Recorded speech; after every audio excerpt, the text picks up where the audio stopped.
Hello and welcome to episode 10 of The Endless Stream. I'm Aidan, and as usual I'm here with Brian and Kevin.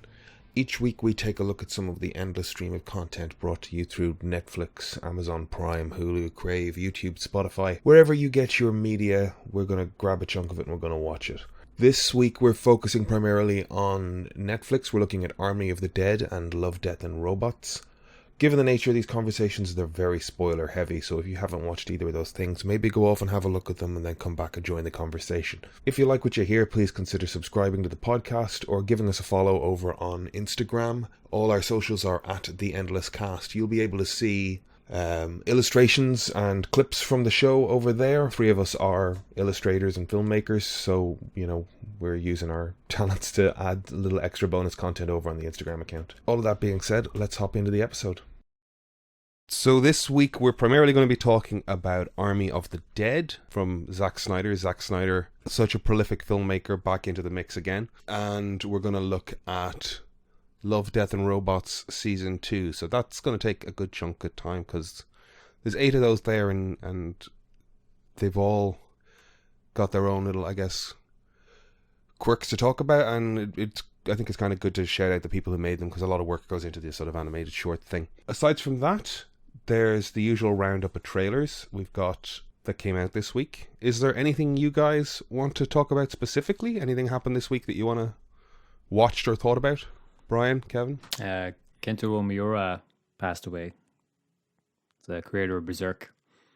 He's quite young. He's only 54, I believe. So, I don't know how familiar you guys are with Berserk, but it's great. It's very influential. Yeah, I just know it as an anime. That's just one of those ones that you would have seen on shelves, like, as long as I've been alive, essentially. You know what I mean? Mm-hmm. Like, I never read it, but yep. It's like, I know Berserk.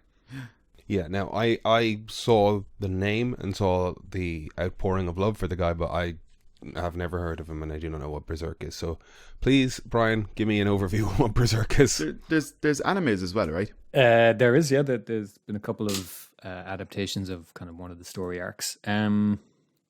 Berserk, it's a dark fantasy. It's kind of like the quintessential dark fantasy manga, really. It's kind of where a lot of them would have been inspired by. So, at a glance, it's your sort of typical medieval fantasy, with a kind of a lone protagonist with a covered in scars with this big outsized sword. But is his name Guts? Guts, yeah. Because I've often posted online about doing art or who do people want to see me draw next and stuff, mm-hmm. and I've actually gotten a few people recommend or suggesting Guts, and I never knew anything about him. It's dark. It's kind of harrowing in places, but I think it's ultimately kind of hopeful. But it's got one of my favorite character arcs, I guess, and kind of dramatic turns in anything. And it's been depicted a couple of times in the manga now, but it's this brilliant moment of cosmic horror where kind of one of the protagonists, who's otherwise quite heroic, turns essentially, and it's so dark and it's just excellent. It's just this brilliant moment. Very kind of. It's often referenced. It's like I said. It in the anime adaptation of it. It's kind of this cosmic horror moment. It's just. I don't think I'm spoiling too much because it's been 1989 and yeah. Well, I've not watched it, so yeah. I'm 33, so I have no excuse. It was literally the year after I was born. Yeah, but it's just this. It's kind of one of my favorite moments in kind of pop culture, I guess. It's just this kind of charismatic, androgynous, beautiful, kind of typical, almost white knight type character with like long, flowing kind of white blonde hair, and becomes this kind of dark, villainous figure. And the design of both versions of that character are just very iconic, very cool. Were someone to go and pick it up, what are they picking up? Is there one specific movie? Is there one specific volume of graphic novels? What am I to buy? I guess it depends, because there's been one of the anime adaptations is the kind of 3D CGI stuff, and it's quite bad, and it's not well animated. Like it's bad. I kind of avoid that. There's 2 other anime adaptations. If anime is more your thing than manga, I would go with that. Manga's good, but like I said, it started in 1989. Those are collected. You can buy those pretty cheaply, but the earlier issues of it are a bit dated because it was from 1989. So if you've maybe less of a tolerance for kind of something looking a bit dated, it might not be the best place to start. I would start with either of the anime adaptations. There's a TV series I see listed here. When you say anime, are we talking series? Yeah. Okay. So there's two versions of the series covering the same ground? More or less, yeah. Okay. Yeah. So have you seen both? Yes. Which do you prefer? They're both good, because one of them is it's a bit cheaper in terms of production. It was the first one. That does that moment that I was talking about. It does that quite well. But again, that was kind of mid-90s, I think. So I like it. But the one that came later is really, really well kind of animated, nice production values. So there's a kind of a trade-off between the two. But like the influence that the manga has had is pretty huge. The guy who directed the kind of Demon Souls, Dark Souls games, was a huge fan of Berserk. In many ways, Demon Souls and Dark Souls are almost like unofficial video game adaptations of Berserk. The storylines are very, very different. In those games, you kind of create your own character. So, there's no actual version of Guts, but there's nothing stopping you creating a character who looks like Guts, essentially. But like those games are full of references to Berserk. So it's had a huge influence, even if maybe you're only familiar with the name or the character, it's had a influence on so many other things. Probably the biggest would be the kind of Soulsborne games it's had. Yeah, but to be fair, if it started in like 89, there's a lot of people who would have grown up, maybe hitting like 12, 13, whatever, that would have read those books and then gone into the industry. Oh yeah, so absolutely. It's pretty big influential. It came at the right time. Yeah, absolutely. Yeah. But then just to touch on, or to circle back to something you just touched on there, he Bloodborne and Dark Souls games owe a lot to Berserk? Yes, definitely. Yeah. Okay, so I guess if you're a fan of those games as well, it's worth checking out. Yeah. It looks like Berserk, at least I'm not sure which version of it, but it's up on Crunchyroll or wherever you stream your manga or your anime rather. Mm-hmm. The series was on hiatus for a while, and he just came back to it. I think only in the last year there was new issues of it, essentially. So yeah, people were excited because, like I said, it'd been on hiatus for a while, and apparently as well, like I don't know how familiar you are with like manga production, but like the schedule for manga is insane. The hours they work are insane. But they have assistants to maybe like, apply the screen tone and things like that to the drawings. Okay, so you just said apply the screen tones to the drawings, okay? Mm-hmm. You're obviously bigger manga fan than I am. Aiden probably knows this process already. I didn't. There's an artist who's currently doing the Beta Ray Bill comic, and it's very good. And he did Darren Warren Johnson, I think. Daniel Warren Johnson. Yeah. He. I don't know if you guys are familiar with his work. Obviously, I was late to it because I've only discovered him recently, and I really like his work. And I like Beta Ray, and I'm reading it. Essentially, it's one of those books where I'm pretty much got it for the artwork. I often it's either or, but sometimes it happens where it's like definitely for the artist, and I got him for the book for the artist. But he does the screen tone that Brian was talking about, and I've never seen that before. I always thought that was digital.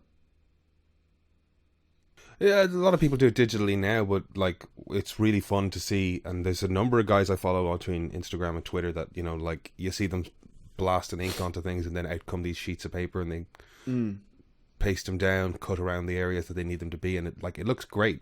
There's the archivist in me that thinks that adhesive's going to go and fall off the art and it's going to be looking like shit in 10 years time, but it looks great when they print it. Yeah, well, I suppose if you get it framed, it would be okay. But yeah, I didn't realize. So yeah, they literally have different variants of screen tone or whatever, and they just cut it out and stick it to the drawing. And then he gets a little scalpel and works back into it, putting in highlights and stuff. Again, maybe people knew about that. I didn't. I just assumed it was all like. Even when I look back at the old comic books, I figured it was just something that kind of happened during the printing process, and then it was just became an aesthetic, and then obviously, and then maybe people just started using the screen tone to kind of get that aesthetic. Or I didn't realize that they used screen tone, but I just thought it was a thing that just happened as a kind of result of printing back in the day. Well, there's different processes. Like I mean, maybe Brian can contradict me here, but I don't know it as prolific in Western comic books so much. You see it all over manga. Well, now that I never associated it too until you literally said it there, and then it's just like, oh yeah, actually that is what you see in manga all the time. But I never knew about it. Basically, I didn't know that process. Yeah, which is kind of mad, but yeah, it's cool to see. I'm just you can get brushes in Procreate now that'll last. Oh, I have. It's not the same, but it's a quick version of it. But so a lot of artists would have assistants. And I believe the guy, I think Otomo's assistant on Akira did quite a lot of the backgrounds and stuff. Like apparently they drew quite a significant chunk. They did more than apply screen tone. But apparently the guy who created Berserk, Miura, apparently he had quite a good reputation. He paid his assistants very, very well, apparently. He worked them, reasonable hours as well, and a lot of them were able to afford like homes and have like lives outside of being a manga assistant. So he didn't just create this brilliantly influential thing. Apparently he was also a very, very kind of kind and good dude all around, apparently. Progressive employer in a pretty oppressive industry. Well, yeah, because like the manga, as you said, the manga schedule. I don't know if we spoke about it here or as I listened to another podcast or something, but yeah, the manga schedule is nuts. There are no other podcasts. Go on. But there's not. Anyway, go on. We were talking about it here. Why are we talking about it here? I'm confused. I'm sorry I confused you. Continue with your thought. I learned this morning that dogs have hind legs and front arms. They have knees and elbows, so technically they have only 2 legs and 2 arms, not 4 legs. Mammalian skeletal structure broadly follows the same pattern. It's something we look at in animation. Bears are funny because they're all arms. Their shin bones are not all arms, but that they're just big dogs. Bears are all arms. They're just big dogs. The proportions of their back legs aren't like other mammals, so they get closer to looking like feet and knees. So when they stand up, it does look kind of human. Oh, wow, okay, fair. Most animals have really elongated feet. Anyway, you were saying about where do the dog's feet start? A third of the way up their leg. What was I talking about? I was talking about the third of the way up their leg. You're just talking about things that you learned on the internet. Oh yeah.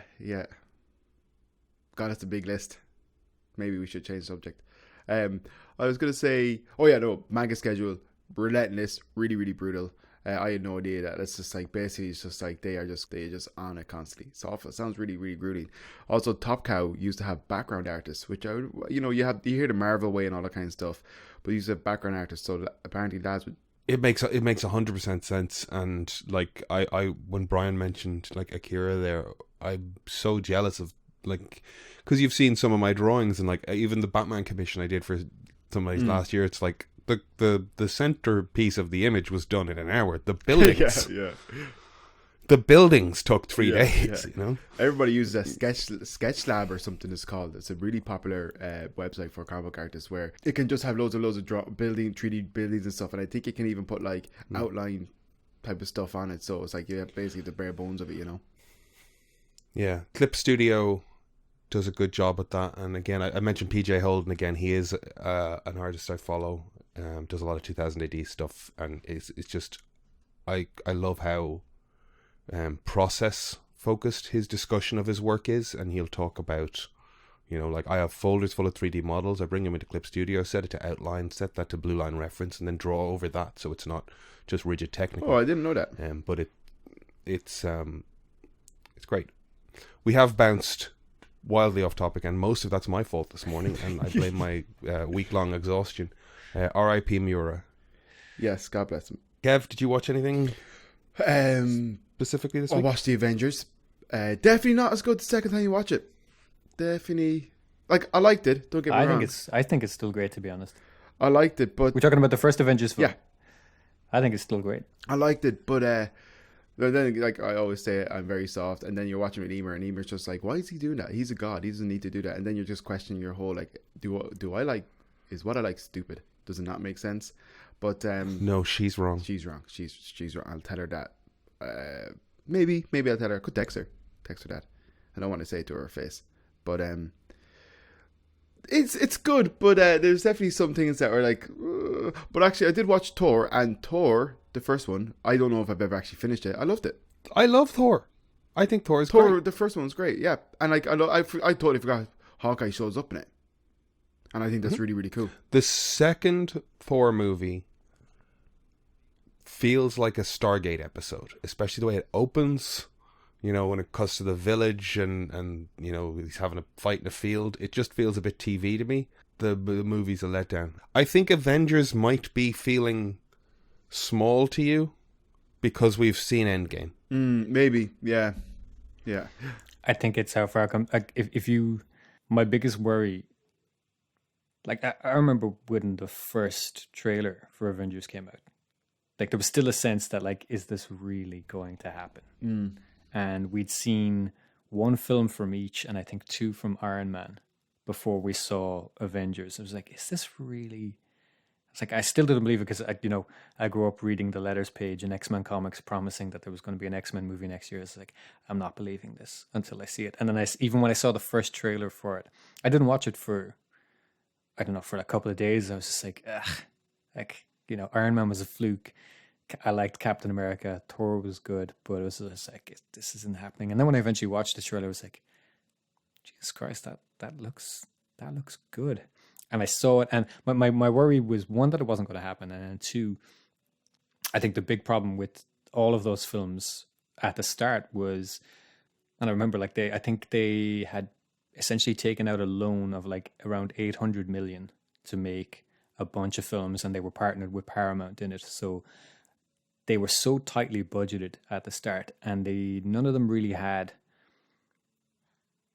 like a major set piece anywhere in it, and a lot of them fell very, very short after the second act. That whatever the second act on the film was, that was their big moment. And I think is one of the problems with Captain America is that, like, I love the kind of sequence up in the air, but the way it arrives at the end of the film is just a bit flat.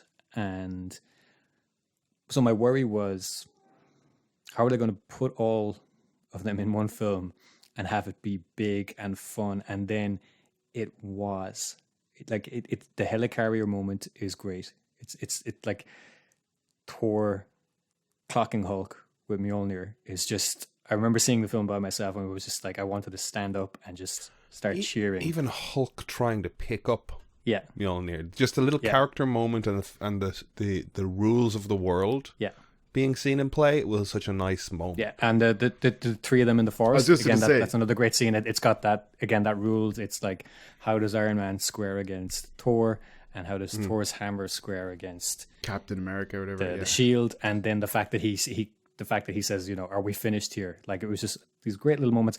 And then the Battle of New York is great. Like, I think what they've all been missing up before that was a good final act, like a good set piece. And the Battle of New York it's long, but it's not over long. It's actually that long, to be honest. It's fun. It's so much fun. There's so many brilliant moments when in Hulk there. rocks up on that little motorbike. Yeah. It's such a funny little quiet shot of him just like puttering in, going, "Hey guys!" Like they all do something separately before that, and then he shows up, and then he's got that great line where he's like, "I'm always angry," and that moment is just fucking amazing. Cap giving orders to the cops and them kind of ignoring him, and then they see him in action, and then him ducking behind the shield again and blowing out the window. I need to rewatch it with you guys. It's way more fun. The Hulk and Loki, like there's so many brilliant things in that final act. It's like my worry was like, how are they going to pull them together? And the third act of all of them so far has been quite weak. It was just like, what's it going to be like? And it was just, I loved it. It's great, and I think it feels small compared to Endgame, but I love it still so much. It's great. I saw it recently. Big asterisk next to that. I watched a reaction video recently, and it reminded me of the scene where Loki goes, where there's the break-in, and they need the guy's retinal scan, and he throws him up on the table. I totally and forgot drives the about thing that. into his Totally skull, forgot about that. and it scans his eyeball. It's like, holy shit! I forgot that was in there. And just to shout out as well, like Harry Dean Stanton making the cameo as the warehouse security guy. Yes. I love seeing Harry Dean popping up. That's actually, You got a condition. yeah, that's really well, sir. You got a condition. Yeah, it's so good. But I was gonna say that scene, like, look, there was loads of times where I was watching, and I was just saying to Emer, "Oh, this scene's great," or like, "This is one of my favorite scenes," and like that scene in the forest. I do love the fact that like it's a fight, but it's also just like kind of implies how they could potentially work together. Like Thor hits Iron Man with the lightning, and it's just like 400% capacity, and he's just like, oh, nice. Captain America defends himself with the shield, but creates like a little kind of like sound wave or blast wave, whatever you want to call it. Now, is that in the comics? Is that ever explained? If an Uru mallet hits a vibranium shield, we get a Wonder Woman love eruption. They're magic metals, and they can do whatever the script needs them to do at any given time. Yes. It is a good movie, like, for sure. Definitely kind of like say, yeah, I think Aiden's probably right. It's just like kind of, it was, when I first watched it, it's like, that was some like highs, And then you watch it the second time, it's just like, oh, like kind of like, it's a little bit stiff, but at the same time, it's like, it's their first outing together. Yeah, it definitely is. And like, it's kind of, it's very brightly lit, and it looks odd. It was very much shot for 3D as well, and it looked great in 3D. I saw it in 3D. I forgot about 3D movies. It looked superb. Thank Christ. If you are watching more of these with Emer, I would say don't preface scenes with, "Oh, I love this scene," or "This is a favorite scene," or "This is a great scene." Just I only did it twice, and it was more to be like kind of You were just excited, or like kind of like, oh, this is a good thing coming up. You have to pay attention, kind of thing, like But because she gets distracted by the dog an awful lot. I think it was just stuff like the puny god. Emer loves the Hulk, and I was just like, you're gonna love this scene, just like we're enjoying the movies for sure. But now we have to go and watch Iron Man 3 and Thor 2. I'm telling you, you're missing reaction video income here. Emer loves the Hulk after the Banner Hulk, or sorry, after the Norton Hulk. No, she just loves the Hulk anyways. The Hulk would. Oh, just in general. Yeah, she says the Hulk would have been her favorite character growing up in these things and stuff. Yeah. Okay, cool. I'm just wondering if so what does she make a Ruffalo Hulk? Oh, I think she really likes him. Yeah, yeah. I think she, like kind of how he looks versus Ed Norton's Hulk. She much prefers him. Yeah. I just want to get to the Winter Soldier so bad, and then it's like kind of I can be a little bit more like the rest of these are pretty damn good, Who sent it to me? Was it Brian sent into the chat then the news that the John Wick director is bringing us a Highlander remake with Henry Cavill? After Netflix just put Highlander back on Netflix. Is it a Netflix joint? Not yet anyway, no. 'Cause, you do see Netflix puts a film up, gets a big bump in their metrics and goes, oh, yep, green light. People will watch this. What do you think of this Highlander? Oh, like I've been wanting a reboot for years. So look, it's Highlander. I love Highlander, but it's just like I also liked Highlander 3 Endgame, so I can't really talk. I might be a little bit biased, and I loved the TV show. Yeah, it's funny that like as much as there's great love for this franchise, like I watched Highlander, Highlander 2, Highlander 3, Highlander 4, the TV movies, the TV series with the lady that was a thief, the animated TV series where they're aliens on another planet. I've watched a lot of Highlander stuff, and if someone was to ask me what's the best Highlander thing to go back and watch, I would still say the first Highlander, and even then I would be like, but it's kind of ropey now. Yeah. So like I feel like every entry in the Highlander franchise is wobbly as hell, and yet I love it. Is it the Queen soundtrack? Yeah, but maybe I don't think the first one's that ropey though. I think it looks like it. It's from the time it's from, but I don't think it's that ropey, to be honest. I think it looks great. It looks like a music video. It looks like an 80s music video. Yeah. But like it's very cheesy soundtrack. or something. But I love that. I love it. I still love it. But like it also has like the Kurgan Brilliant. Still looks great. Yeah. Just Clancy Brown, superb. Always just great. Yeah. Yeah. Like, and then when he shows up in the present, just also great. Like as iconic, if not more so than the first time you see Arnie in the first Terminator film. And I know they're very much going for the same vibe, but he looks great. Looks fucking it's obviously dated, but I think it's still. I think the first one holds up quite well. It does a lot. It does a lot well, I think. It does, and but like I still was that the first time we got guys in trench coats with swords because, beautiful. It could have been to be fair. What a great image. I've definitely seen it in anime as well. In this case of which one came first. Yeah, but trench coats and swords, just what a concept. And tennis shoes. Superb. And tennis shoes. Yeah. There's a few of those lads in fucking college though. Yes. BCFE. You look so cool in your sneakers. your leather trench coat. But I love Highlander because I think it's Highlander 1, 2, 3, and then there's 3 Endgame, which features Duncan and Connor. Adrian. That's not Highlander 3 though. That's Highlander 3 Endgame, I think it's called. Or it's just Highlander Endgame? Well, there's Highlander Endgame, which was the sort of direct-to-video movie. No, that's Avengers. There's an Endgame before Avengers. Avengers copied Highlander, actually, Brian. No, Endgame is the chess movie with Christopher Lambert. That's what you're thinking. We're not doing this again. That's a deep cut. You've seen that one. I've seen that one. That's a fucking deep cut. Is that called Night Moves? I don't got it. Have you seen that? No. Is that Night Moves? I think it's called Night Moves. Sorry, just the Endgame chess, Christopher Lambert. My brain's just jumping. But there's a movie where I think it's like a serial killer movie, and Christoph. Is it Christoph or Chris? Anyway, he's a chess prodigy, and it's about chess and a serial killer, and it was a favorite film of mine growing up, definitely. So let me know if you've seen it. It's good. I'll watch it. Yeah, I'll watch it for next week. Yeah. Good luck finding it. I'm going to look up the name. Say the name again? I think it was called Night Moves, but I think there's also like a soft core porno called Night Moves. That's 2. the thing I know. But there probably was a sex scene in it too, though, is the thing. But anyway, I'll look up the name. Highlander 2, The Quickening, which I saw first. Oh.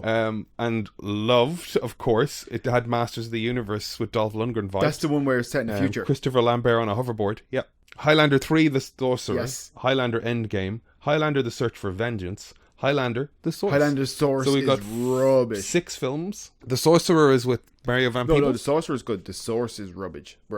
Yeah.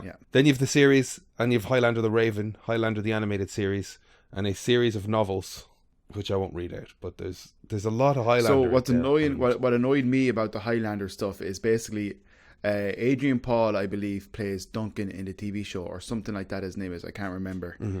It's Duncan MacLeod of the Clan MacLeod. Yes, and 200 years earlier, Conor MacLeod of the Clan MacLeod had become an immortal. Yes, but so the second one is set in the future. However, in Endgame, Duncan kills Conor.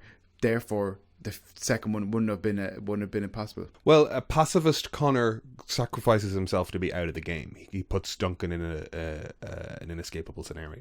Yeah, but like in chess. But the second one wouldn't have happened. But the second one wouldn't have happened then. A night move. Isn't that right? The second one wouldn't have happened. The second one's in the future, in Endgame. But I think the second one's in the future of like 1998. Nah, man. I mean, Sean Connery comes back in the future as well. So, after dying in... Poor old Ramirez. So for those that aren't familiar with the Highlander franchise, just to bear in mind for the listeners, Highlander famously made a sequel, The Highlander 2, The Quickening, which made the Immortals an alien race that populated Earth. Christopher Lambert was now aging in a sci-fi future where he had sealed off the sky from nuclear radiation. He's flying around in a hoverboard. More immortals from his planet come to kill him for some reason. Basically, what I'm getting around to here is everybody disavows that it ever existed. That movie doesn't. They kind of removed it from canon and went, let's make Highlander 3 the sequel. That chess movie is Night Moves with a K. So, like, night. I get you. Like the chess piece. Yes. Night. So, not pornography then. There's probably a booby scene in it. It was in 1992, I believe. So there's definitely a sex scene in The Sorcerer, and I remember watching that going, this is past everybody's prime. Why are we doing this? Oh, God. Well, anybody who's confused about Highlander, it's a French man playing a Scottish man playing a Spanish, and an American guy playing a German, I think. Isn't the Kurgan German? Yeah, so just keep up, guys. Yeah. Brilliant stuff. Christopher Lambert. I would have wanted Thomas Jane to play Highlander. Get over Thomas Jane. I think they look alike. Pardon? Get over Thomas Jane. I don't. I won't. He's lovely. You do love Thomas. What was he in? He was in something recently, wasn't he? Expanse? But something else recently. Oh, he was in a movie I watched called like The Vanishing or something. It was excellent. But he was in something else very recently, I think. Yeah, well, he's a very good actor. He's in lots of things. He's brilliant. So Henry Cavill in The Witcher has shown his the guy swings a good sword, if you know what I'm saying. So I those do know what you're fights. I don't know what you're saying. Penis. What? That's a hammer. No. Oh. No. It's a hammer. I won't go into. I'm not going to explain it. Could be a hammer. Depends how you. If you draw a penis and you turn it upside down, that's a hammer. The balls are the hammer side of it. We got it. That's the worst part to make the hammer part. Well, if you were implying that the head of the penis was a hammer, and then yes, you would have. We're not though. We're not. But it's fine to imply a penis is a sword and it's pointy and long. That's weird. So bringing the sword Henry skills Cavill. he's learned through The Witcher and other fantasy films he's done, bringing that John Wick energy and action to it. I mean these are good ingredients for a reboot, but we've seen a Total Recall reboot. We've seen a RoboCop reboot. I always think that these franchises are completely kind of intrinsic to the moment when people fell in love with them, and the more you try and like polish them and do fancier versions or newer versions of them, you're trying to catch an audience's goodwill again, and it's really fucking hard to do. I don't think it's that necessarily with this, because like one, you've got a stuntman turned director who's got he's got some praise, stuntman turned director, and like quite competent, proficient action scenes, so that's a plus. And you've got Cavill, who is great in The Witcher, so good doing swinging swords, etc. And then Highlander is just a kind of a good high concept that it's less about the kind of nostalgia associated with it. I think it's just a good high concept that there's a lot of potential in. And I think that's quite different than doing a RoboCop reboot with the guy from The Killing with a director who's not done much else. But so I think we did talk about this previously, and I'm going to be repeating myself on repeating things I've said to you in conversation for the sake of the podcast here. But like, when you do a RoboCop remake, when you do a Total Recall remake, even if the Total Recall one is slightly different, the RoboCop, it's just doing the same story and hoping to have similar success. And you're right, like Highlander's a great concept, so it's what do they do with that? So when I saw the trailer for The Old Guard, I thought, this is a cool Highlander movie. You've got the concept of the immortals just out there in the world being warriors through time. We're taking a slightly different tack on it from the like whittling each other down to there can be only one kind of scenario. Rather than pitting them together as adversarial, you've got a handful of people who are the only ones like each other in the world who try to band together and stay a family, and it's them against the world that doesn't know about them or fears them or is different. I didn't end up enjoying that movie as much as I wanted to. That was based on a comic too as well, though, wasn't it? Yes, yeah, Image comic. Yeah, so like it kind of followed the comic, I guess. It was a mistake.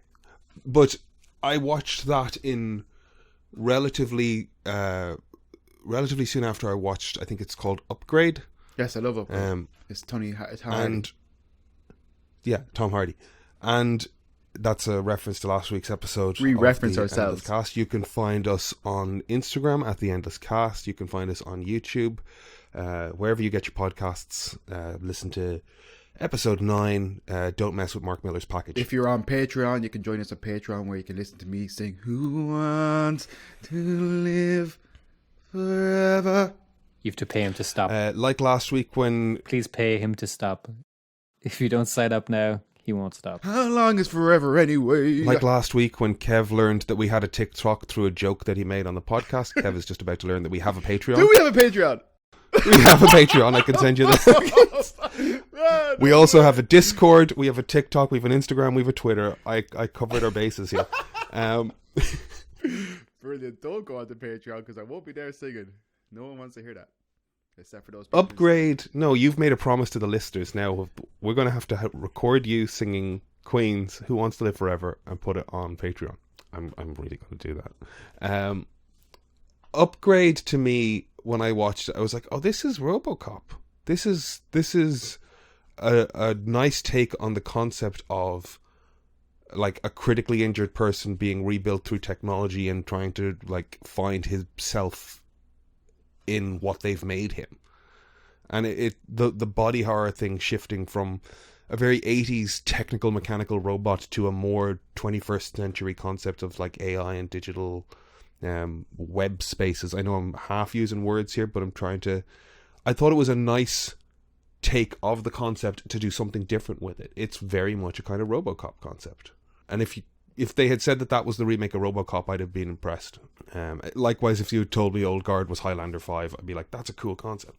You know, so when you say they're making a new Highlander movie, I want them to take the concept of immortals and swords and then do something really different with it. I know this is kind of off topic, but Dracula Untold, I actually like how that ended because it just gave me such strong Highlander vibes.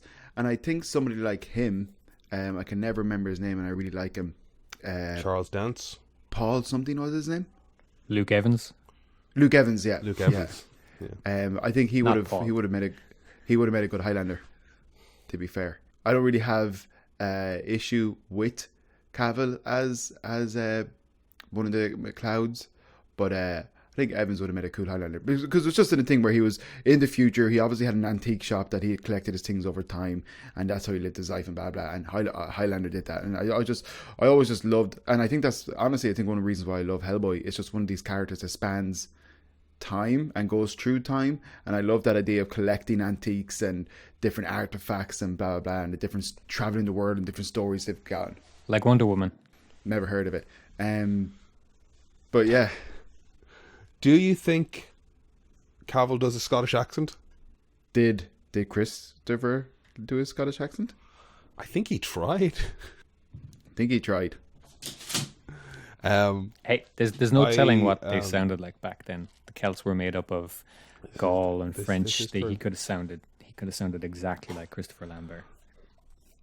I bet you that's the rationale that was in his head. I'm excited for the movie. Is it a movie? The Highlander is called the Highlander because he is a Scottish immortal from the Highland of Scotland. As we know, Henry Cavill is from the island of Jersey, and those people are called Jerseymen. Less of a ring to it. Jersey Lander. Jersey man, there can be only one. All right, let's move on. I don't know what we decided there about Highlander. I mean, it's good. It's a positive. We're going to watch Highlander movie. We've watched it If historically. it's Henry Cavill, we in hope a it's wig good. and leather pants. Sign me up. That's all I'll say. Oh, you'd love The Witcher if you've not seen it, right? It's literally that. That's why I said it. That was the joke. Oh, I've seen The Witcher. So sounds like you haven't. Also, so we watched Army of the Dead. I enjoyed it. I had a good time. I liked it, but I have issues. I hated it so much. I hate it. I dislike him. I hated the film. So stupid. 11 minutes and 11 seconds, I was out. And it took me 3 more attempts to watch it. So stupid. Hate it. So just to give an overview, Army of the Dead focuses Army of the on... Dead is a zombie heist movie. Sign me up. I want to see that film. This is not that film. I've saved you 2 hours. It's not a zombie heist movie. It sucks. Give me a moment here. That's all you need to say. Army...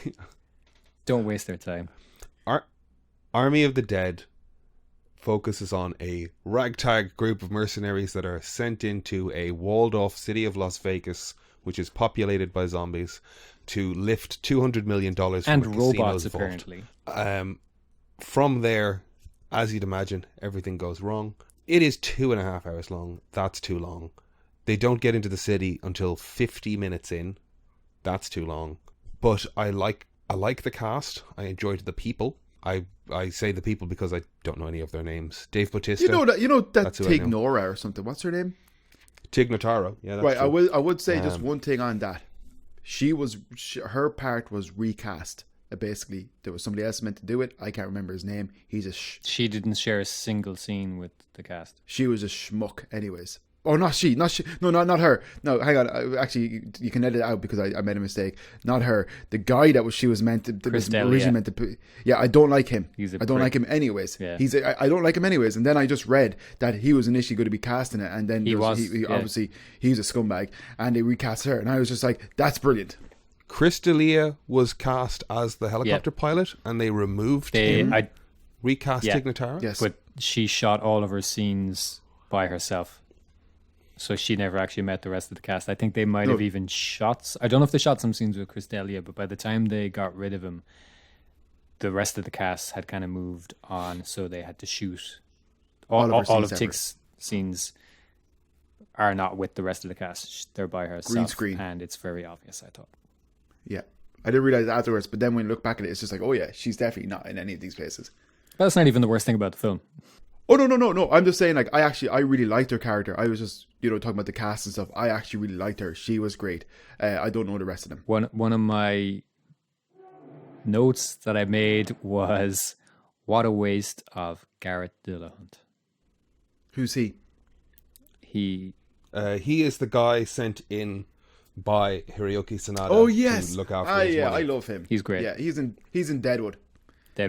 Raising Hope, was it? Was that the other show? Raising Hope, yep. Good.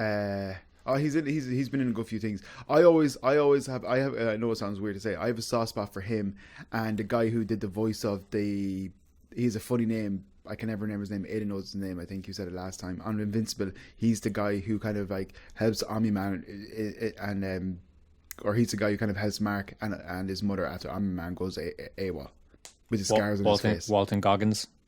Yeah, I love Walton Goggins. They're two actors I think are just great when they do bits. So Hiroyuki Sanada wants his money. Waste of Hiroyuki Sanada. Yep. He puts together the team. They've set up a world where there are camps around the exterior walls of Las Vegas of potentially infected people. They're kind of refugee camps. Is that a good idea? I mean, I can see it happening, these decontamination camps. Look, none of the film is a good idea. Yeah, but I'm just trying to talk through the film, talk through the elements of the film. I was annoyed by fast vampires to begin with. I don't like fast vampires. Zombies. Fast zombies. But it's something that I've come to acknowledge is just like, there's a lot of slow zombie movies. There's going to be fast zombie movies. I got to choose the thing I'm watching. I liked that they created a logic for the differentiation between fast and slow zombies, shamblers versus alphas. Why are some of them robots? That is something that does seem to happen as you go on. Once they start punching them, they've got like a day glow blue. I think that's meant to be I think that's meant because they're alphas. No, one of them's a robot. In the casino, at the end they shoot him and it's metallic. It's a robot. What the fuck is that about? One of them is a robot, very clearly. See, now it's a robot that as well. It's a robot. It's a robot. Snyder has said, "Did anybody spot the robots?" It's a robot. He said, "Does anybody spot the robot?" There's a robot in there. Can we stop the podcast now? I'm sad. When I saw that, what I thought was happening was they're representing whatever ludicrous fucking biological weapon, chemical, super soldier serum they put. I saw that and I said, I must have missed something because I'm not into this movie and I'm sure they've explained this, and then I read about it afterwards, and he did a Q&A at a screening, and he asked the audience, did any of you spot the robot zombie? What the fuck? Why Was it just like an Easter egg for fun? I don't know. I didn't like this movie. It's stupid. It's a stupid movie. There's a robot. I was just gonna say about the movie in terms of I enjoyed it. It's not awful. However, I actually didn't really like the whole like alpha zombie pregnant wife things like that. I thought were like why does a zombie fetus need to gestate? Why does it die when it's taken out of the dead body? Yeah, it's how would an undead baby die? How do undead things grow? I've been in Kilmainham, which is near Phoenix Park, and sometimes when I'm crossing the road, you hear these sirens. Kev, you've probably experienced this living near the area. Yes. You hear these sirens, and you're like, what's that?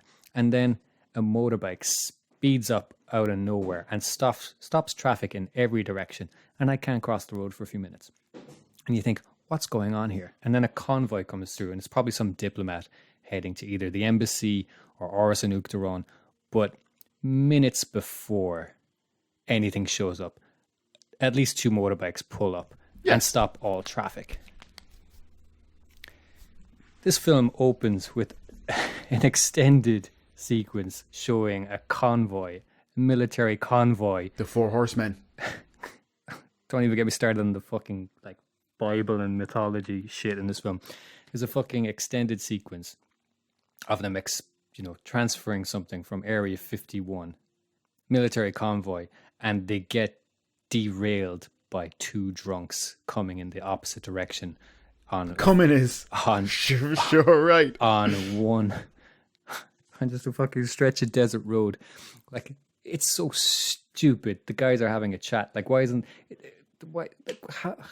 did the convoy? It also took them far too long to say alien. How did the convoy get derailed by 1 car? Why wasn't there motorbikes going ahead? Why wasn't there air support going? There's 2 drunk. Like, stupid. And that's 4 minutes into the film. And also that phone call between stupid. the guy who the army man and the lady in the kind of like the dispatch or whatever.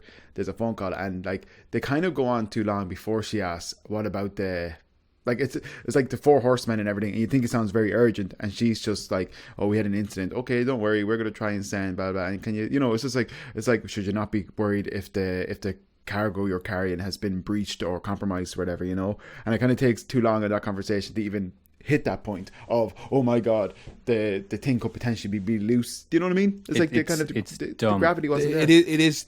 There's definitely, and that's the whole film, like the sort of movie moment. But it's not a movie moment. Where like, it's just this.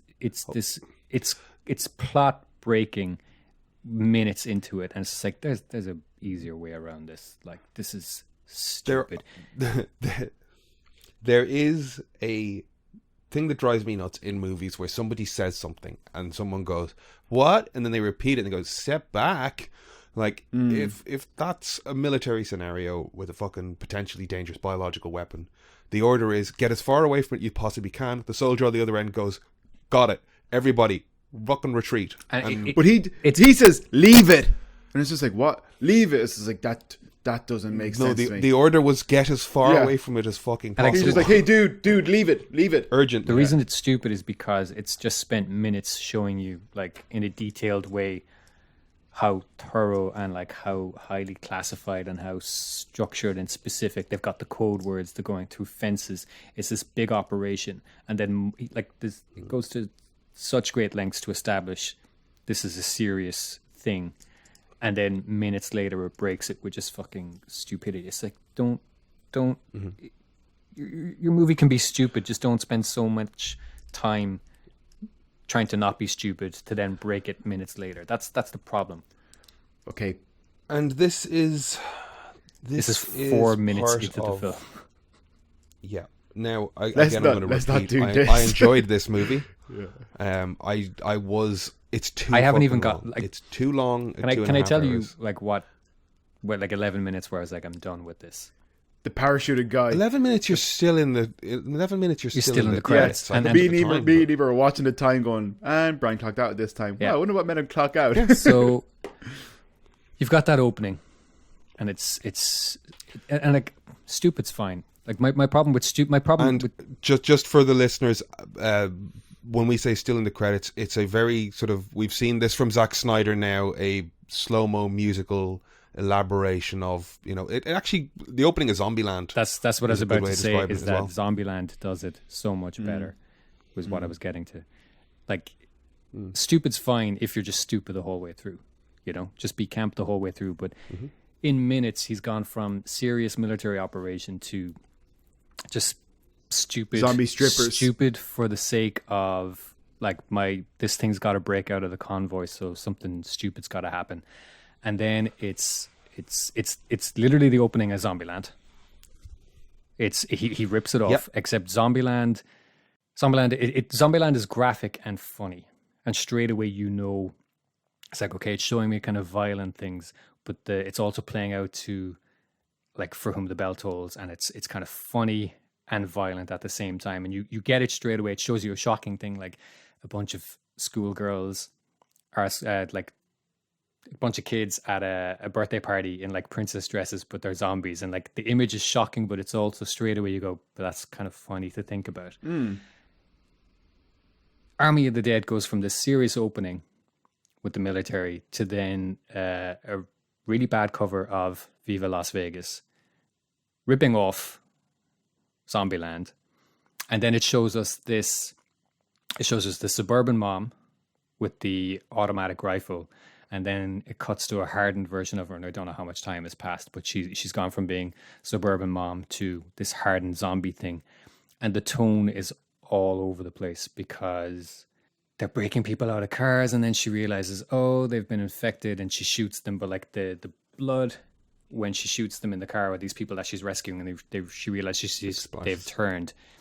It's so slapstick, and it's all over the place. And then it does these kind of yearbook graduation photo shots, all playing out in this montage to this, again, bad version of Viva Las Vegas. And there's this kind of yearbook style photos showing, oh, these are the lives the people had before this happened. It's kind of contrasting, but it's jumping from funny to pretentious and kind of somber. And then she finds her daughter, and they're trying to escape, and she gets caught, and her daughter runs back to get her. And in that moment, I was like, oh, that's quite sad that she's gone through this transformation, and she finds her daughter, and she almost escapes, and she doesn't, and her daughter goes back, and then they're overrun by the zombies. It's like, oh, okay, that's quite sad. And then he drops a shipping container on them in a fucking like Looney Tunes kind of way, and it's kind of slapstick, and it's just like, was that supposed to be sad, or is it supposed to be funny or violent or shocking? And it's 11 minutes in, tonally it doesn't know what it is, and I was just like, I'm out. This movie it can't make up its mind what it is, and it's going to be like that for the rest of it, and it's just stupid. But it's like I said before on the podcast, it's like Zack Snyder. Like, don't get me wrong, there's elements of Zack stuff that definitely I think works. But then there's that 12-year-old inside of him who's fucking hyped up on Monster Energy, who's somebody kind of pitching a good idea, and then he's just like, let's drop the container on him then afterwards. And it's just like, Zack, you're on the right path, and he's just like, but I insist on doing it. And then it's just like, all right. In ripping off Zombieland, and then the cover of Viva Las Vegas turns to this kind of somber version with a female vocalist at the end. I did like it, yeah. And it's playing out over this thing. So he's ripping off Zombieland, but then he can't decide if he wants to be pretentious or serious or funny in that moment. And see, I didn't notice. I wasn't as put out by any of that stuff, and I think that the zombie movie, for me, jaded, having seen as many fucking things, it's like this does what a zombie movie needs to do. It doesn't, though. And people are going to enjoy this. People are going to enjoy it. For me, being a real cynic about it, I see everything you're saying, and it's too long. I'm not even being cynical. Like, I want to watch that movie and enjoy it. Like, it's Zombieland. The opening credits. Zombieland is great. Zombieland. Dawn of the Dead is a good zombie movie. Do you think they lifted any of that? Like, because that Zombieland thing occurred to me, and then I remembered the opening of Watchmen. What I'm saying is, the zombie heist movie, sign me up. Should be great. I'm in. Okay. I'm on board. Well, and Zack Snyder's Army of Thieves finished shooting in December, so the prequel is just another zombie heist movie is coming. Is it even a heist movie though? It's about Well, it's called Army of Thieves, and it's about the Safecracker. Safecracker. I think it's just about him and his crew. I don't think it's necessarily a zombie movie. That Safecracker, I don't think it was directed by Snyder It's either. not a zombie I don't movie. think so. I don't know. That's mental if that's not a zombie movie. It's not directed by him. It's directed by the guy who plays the Safecracker. Directed it, I believe. He directed it. I think so. Also, like, Yeah. Go on. I can't remember the exact line. I wrote it down and I threw it away because I didn't care. But there's a line where the Safecracker says something like, you know, she succumbs to the sheer dominance of his gentle touch. And it's just, he's been talking like that about the safe for the whole film. And it doesn't match Yep. the rest of the thing at all. It's stupid. But he spends a lot of time talking about how advanced and complex this safe is. And then he cracks it like 30 minutes. any other, but not even 30 minutes. He cracks 30 it minutes. just by listening to it. Listening. I thought it was going to be this fucking quantum locking thing. He cracks it by listening to it, and he doesn't even use a stethoscope. Fucking dumb. And it's Also, can I just say, It's- they know the guy who was like the YouTube videos getting 3 headshots with 1 bullet? Yep. Absolutely useless person. His friend was kicking ass. His friend was awesome, and she was kicking ass, and she burst through this window, and she's You know getting what? surrounded Like, by zombies, that- and he doesn't do anything to help her. Nobody Yeah. helps her. They just watch. But that's the thing. Like when I was watching that scene, and I was just annoyed because all she needed to do was tell Garrett Dillahunt that, like, you know, I don't trust you. But instead, she goes, I don't trust you, and we're gonna have words because I know you're up to. It's just like, just leave it at I don't trust you. But like, they're telling you anyway that he's going. if I don't trust somebody, I don't tell them I don't trust them. Yeah, and I like, keep my mouth shut and an eye on them. I'll even forgive that. Like, they need, but she's they, Gen they- Z. They need to tell us that she's onto him and whatever. Like, I forgive it, all of that. And then moments later, it comes and he locks her in, and you know what's coming, and it happens or whatever. But when she broke out, for a second, I thought, oh, that's interesting. And I thought she was going to survive, and I thought it was going to change the dynamic of the next 20 minutes of the film. It's like, that's cool. Okay, I was like, all right, he's got me here. I'm in. Like, where's it going from here? Right. I'm with you as right well, there in that because moment, I was like, she had a half dozen Yeah. zombies around her, and there were 4 guys with guns. Yeah, like- Go help The her. guy could take out 3 zombies with Yeah. 1 bullet. Like, he was useless because it was just like he wastes this brilliant moment of character where she's barricaded in a door, and you think that's it for her, and it's like, oh, she's still alive. It's like, fuck, that's cool. Where's this going to go? Because now she's going to tell everybody, like, how's this going to change? What's happening next? I've gone from going, this is so predictable, to going, I don't know what's going to happen next. It's like, oh, no, she's gone. She's dead. It's stupid. The guy who can, like you said, take out 3 people with 1 bullet does nothing. She doesn't tell anybody else, hey, don't trust Garrett he Dillahunt. locked She me goes, in, run, yeah. just run. Stupid.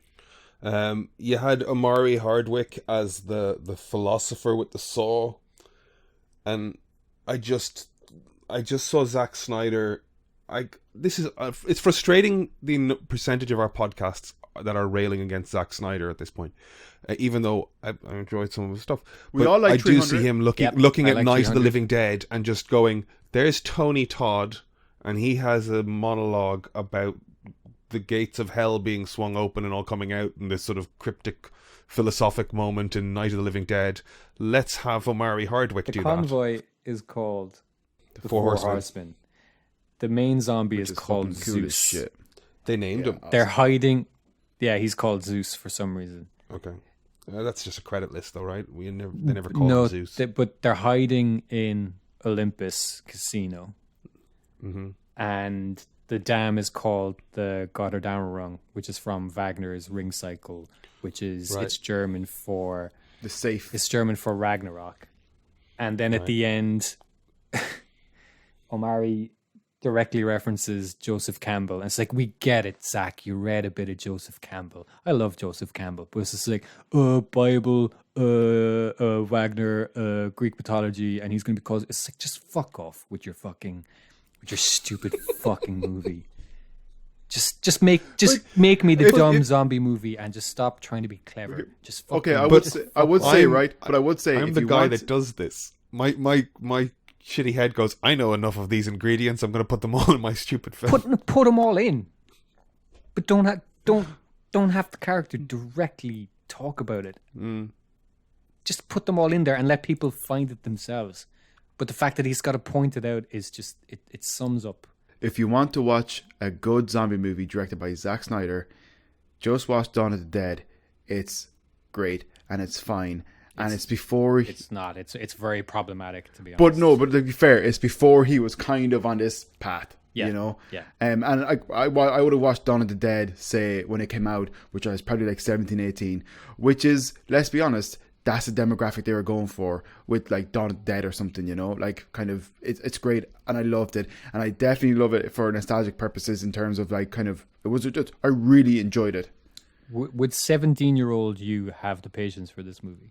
33-year-old me has the patience for this movie. That's because you're Yeah, tired I mean, and dead I inside. watched it We're all and tired. enjoyed it. I'm saying, when you're 17, would you have had the patience for this?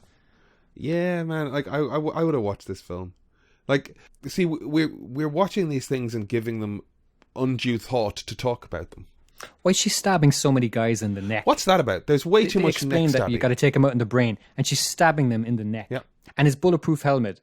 I'm sorry, like you might make a helmet that can stop a bullet. It's still going to turn your brain to fucking pudding, especially when it's shot multiple times. There's no such thing as a bulletproof helmet. Might stop a bullet. It'll still turn your brain to mush. Stupid. He's also super strong. Why bring someone this? who never killed a zombie before? It's a stupid movie. I liked And it. I'd forgive it if it was 90. 10 out of 10. If it was 90 minutes long and stupid, but didn't think it was smart, fine. But it's stupid and it's long and it's stupid and it thinks it's smart. That I think is part of why I'm annoyed by. I'm not annoyed.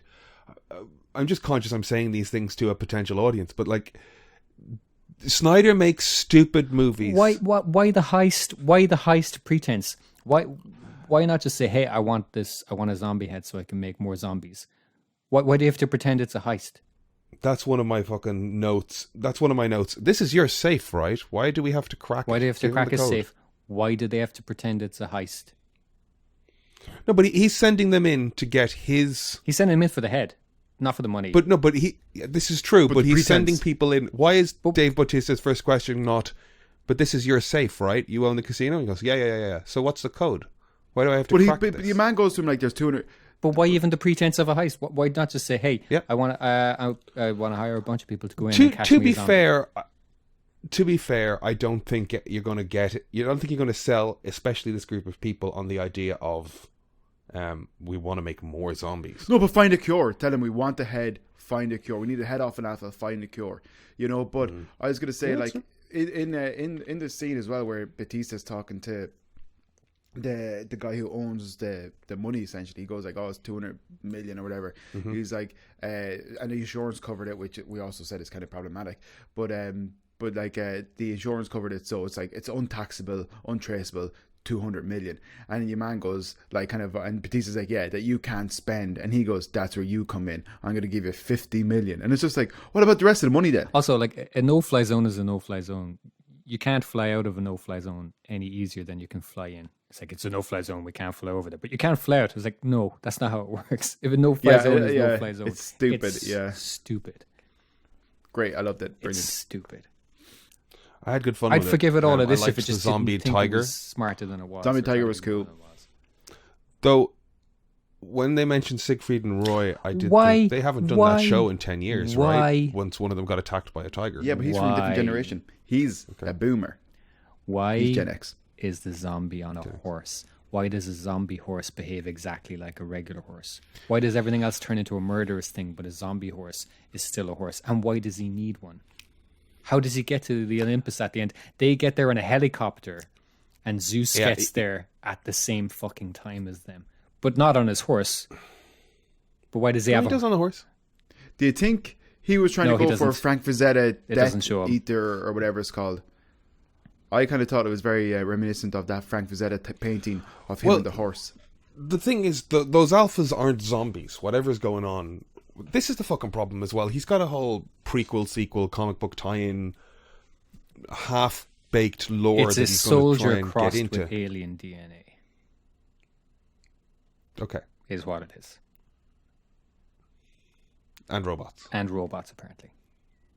And zombie animals. But like, why does the zombie horse behave like a normal horse? And why does he need one if he's superhuman? Stupid. It's a great movie. So, alternatives to Army of the Dead. Dawn of the Dead. Dawn of the Dead, yeah. Just if you want your Zack Snyder zombie itch, watch that. But Zombieland, But, Zombieland 2 is but fun. when you say that, I went the original Dawn of the Dead. Nah. No? No, you stop. Not that.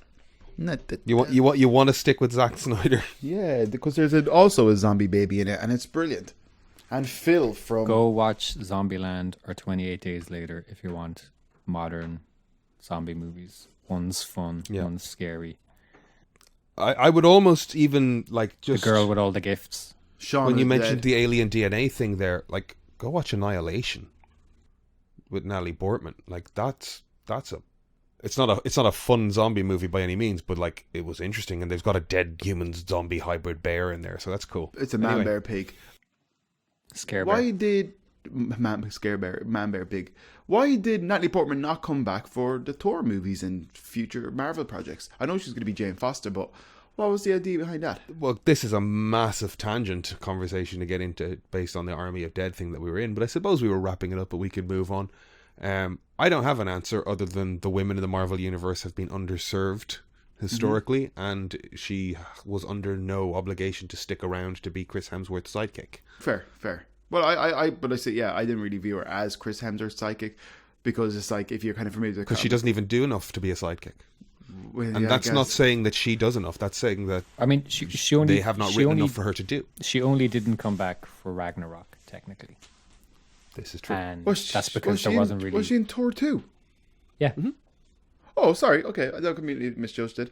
Well, no, I know what Aiden's saying in terms of being dramatically underserved and stuff, but like kind of knowing how it goes. She's looking and, buff like, for Love and Thunder. she looks great. Yeah, She looks strong. but like kind of, I can understand why Natalie Portman took it if she was under the impression that it was going to lead on to like Thor, her being Thor and stuff. Thor, I don't know more if that Thor. was. Do you think she knew that it was going that way? I don't think that narrative was in place in the comic books when she took it in I think 2010. it was. I think it was. I think it Jane was. Foster was I Thor think she knew, a few yeah. times. I think she knew that it was on the cards. Really? I think she mentioned it. Yeah, I think she did.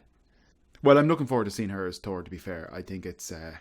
Have you seen the footage where it looks like she's probably transforming or something for the first time? Have you seen the behind the scenes footage of this? No. It looks so like it kind of looks cool, but it silly is the wrong word. It looks kind of a bit absurd and surreal. I think she finds maybe the like shards of Mjolnir and she interacts with them or something, and it looks like they transform her. But it's an interesting looking shot because it looks like there's real waves crashing behind her, so it looks quite dramatic. And she's like floating in the air, and she's like possessed by the power of it or something. And she's on a rig, on a harness where she's like lifted with wires, but for stability, they've got somebody in a one of those like green or blue suits, like standing underneath her, holding her heels. So like, God bless her. Yeah. So it looks like she's doing. Actors go through so much. So it looks like she's standing on somebody's like hands, and they're holding her, and yes, but she's on a harness as well. But it just looks quite silly because it reminds me of those Japanese game shows where they had people in the in the black suits with the black background and stuff, and it looks like that. Yeah. It looks quite silly, and it's funny to think that they won't key it out, and it might just be left, and there obviously will be, but it's funny. There's a video of somebody doing that, like in green suits with green sticks to like women's hair for like shampoo commercials. Yeah. Just like move and shit. I don't know if that's real. It looked hilarious. 2014 was the first Jane Thor. Maybe when they were working the Dark World, she became aware of it, and it's a good angle for, or a good path for her character to go, and she's like, yeah, that'd be great. But then when it looked like it wasn't going to go that way, because they do make a point of saying in Age of Ultron and other things that they're not together anymore. They make a point of, saying, oh, she's only not back for Ragnarok would be cool if they didn't a number of times. Because they mention it in Infinity War they are again, together that in she's Age of left him. Ultron, but they're just doing it because I think, isn't it Banner and Thor are both bragging about what their partners are doing, and it doesn't necessarily say that they're not together. It's just that they're doing. But it kind of made conspicuous the notion that they weren't in this movie. Yeah, it just had to address it. I guess it felt like I had to. I guess we'll just stay tuned for the Army of the Dead franchise to grow and us to come to love all of these characters. I'm sure by the time I watch the cartoon prequel and the Army of Thieves prequel, I'll have changed my mind. I'll be on board. Yeah. Cool, Brian. We could just erase this episode from the internet anyways. The other thing we were going to talk about this week then is Love, Death and Robots Volume 2 on Netflix. So there are 8 episodes in Volume 2. When you get an anthology with this sort of variety, there's going to be some we love, there's going to be some we hate, there's going to be some we are indifferent to. Volume 1 is up there as well. It's 18 episodes. That was a little more uneven. Extremely uneven. So we've just resolved ourselves to talk about the 8 episodes of Volume 2 here. So from Volume 1, watch Beyond the Aquila Rift and Zima Blue. Those were my 2 faves. From one is horror, so prepare yourself, and the other is not horror. Those are my 2 faves from the first volume. And I was talking briefly to Kevin during the week, and he said he enjoyed Suits. Now, I enjoyed Suits, but I think you specifically told me, maybe it was, I think it was you. Suits. You hated it, you see? And I went into watching Suits the knowing farm that... guys with the robots. Yeah, I hated it. Ah. I hated it. I went into Volume 1 knowing that Brian hated this thing, and I watched it and went, I enjoyed this. And then the first thing Kevin said to me was, this is great. So, I mean, I guess to the audience, throw Suits into the middle of your Beyond the Aquila Rift and Zima Blue thing and see where you land. So Volume 2, the first one is called Automated Customer Service. It's a world with a lot of... Did you rank yours? Roomba-style Did anybody animals. rank theirs? Oh, did you rank them? I ranked mine. No, actually. Okay. I remember specifically saying in the chat, let's rank them because there's only 8. I mean, guys, come on. Let's take a minute here. I'm taking a pause on the podcast here, and I'm going to rank. I wasn't ready for this. I feel sick. Okay, get a sheet of paper. You can do it in no time. Get a sheet of paper and put them in order of your favorites, I guess. Okay, Grandad, with your sheet of paper. Check the group chat. Have you got your rank, do you? Yeah. Out of 10?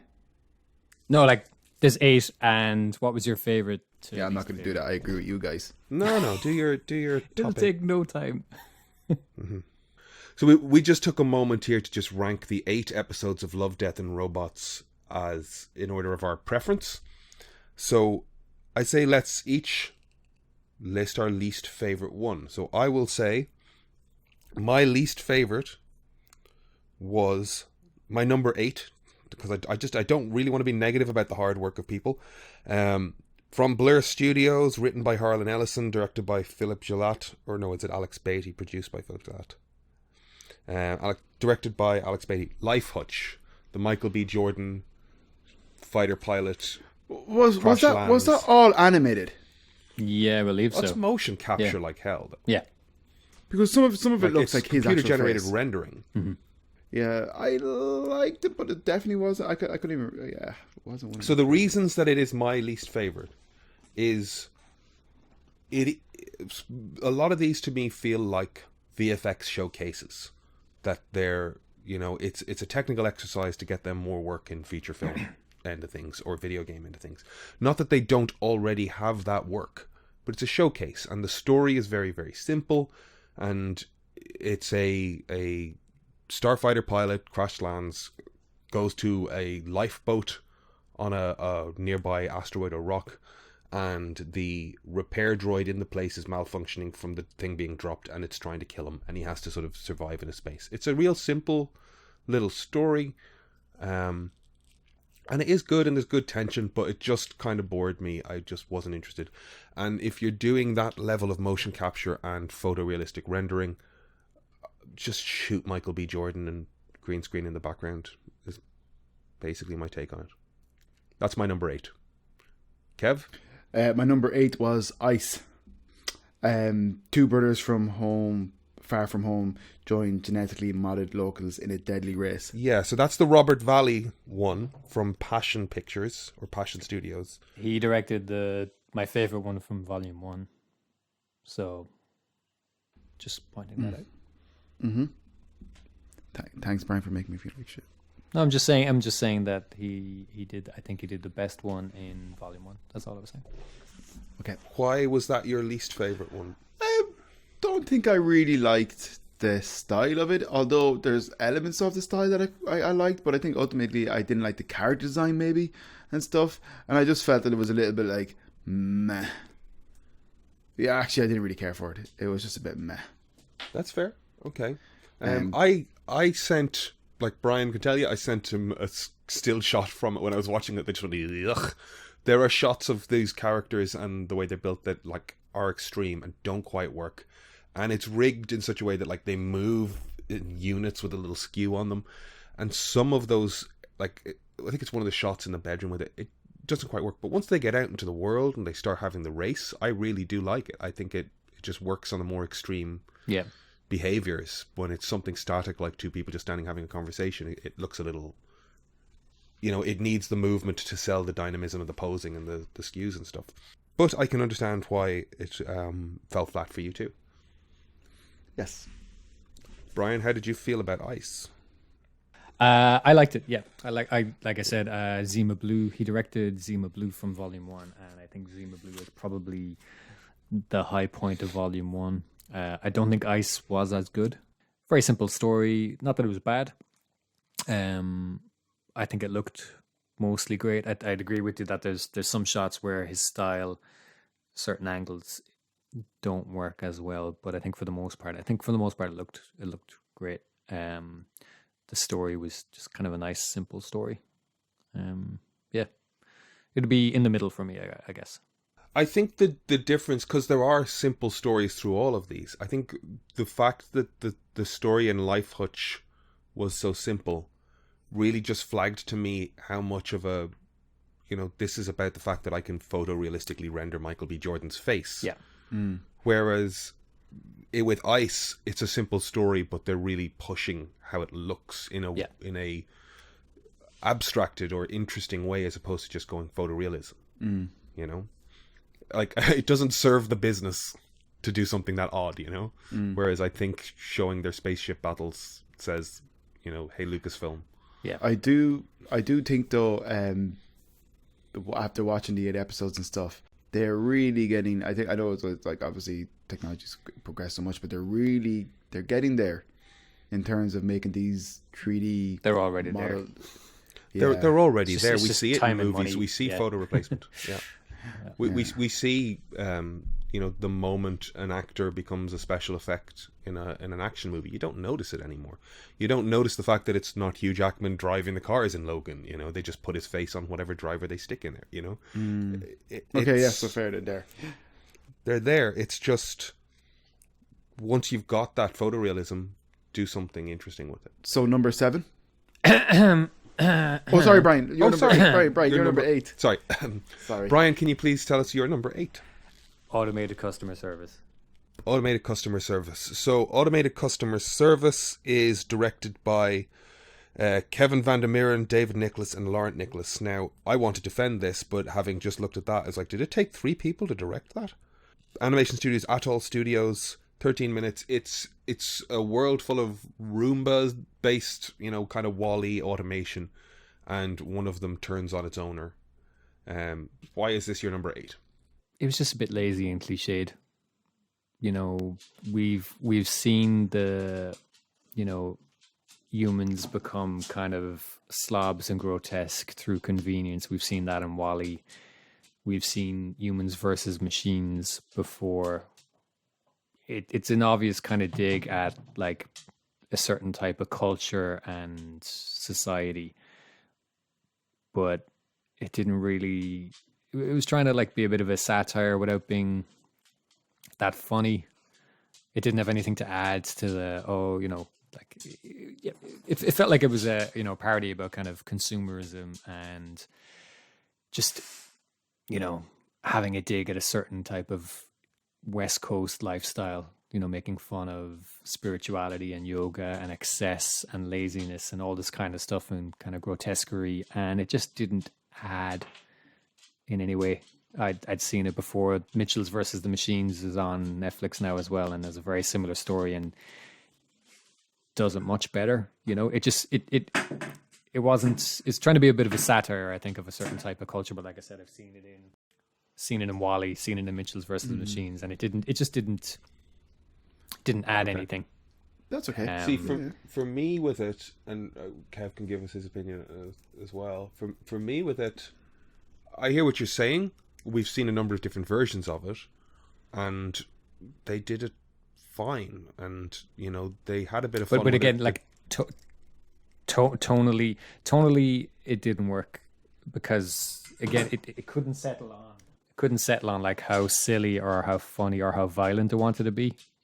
Like you've got these kind of grotesque looking characters in a kind of caricature kind of way, but then the robot microwaves the fish and it's super graphic and it's like, whoa, what am I watching? It's and then it kind of attacks the dog. The voice acting was really mismatched with the characters. I felt very jarring. The second the woman starts talking, I was like what? Like it just for me there was a disconnect between the tone, the plot, the visuals, the humor, everything. It just, none of it was cohesive. It didn't work for me at all. And not faulting, again, like you said, like the talent is clearly fucking visually. Every one of these is great.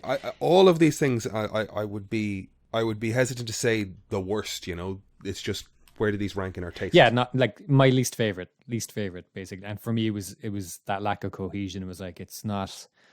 I don't know, does this want to be a tense kind of thing? Like, oh, how's she going to escape the robot? Is it going to be slapstick kind of violent? Or is it going to be, it's like, is this supposed to be funny?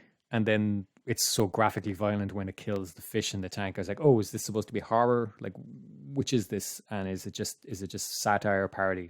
And then the voice acting, disconnect, not cohesive, didn't work for me. Didn't like it. Kevin, have you got thoughts on automated customer service? It's my number one choice. Is it? No. Okay. Well, did you enjoy? But like, would you? I actually enjoyed it. To be honest, it's in my top 4, 3 or 4. I liked it, and I was kind of a little bit like Brian in some of like his thoughts initially when I was watching it, and then that moment where it's just like, will you throw your pet at the Ramba? And it's just like, she was just like, no, and I was like, okay, so she kind of has a heart. She's not as vapid and as materialistic as I initially perceived her to be. But I liked it. It was fun. That's kind of what I mean, is that it's presenting her as it kind of, I felt like I was supposed to dislike her because it's like, oh, you're not supposed to like her because she's doing yoga and she's out of touch and she's just living this kind of sheltered life. Privileged and I felt like that's what she was supposed to be, and then she's not. And I'm just like, what am I supposed to think about, this person? Am I supposed to be sympathetic, or am I supposed to take delight in her running away from the robot? And it just didn't work for me. Okay. See, I didn't take a disliking to her at all just because she had a comfortable life and was doing some yoga. I didn't, but I felt like initially it was critical of those things because it was kind of showing that, look how leathery and grotesque everybody looks because they're all living these sheltered, pampered lives.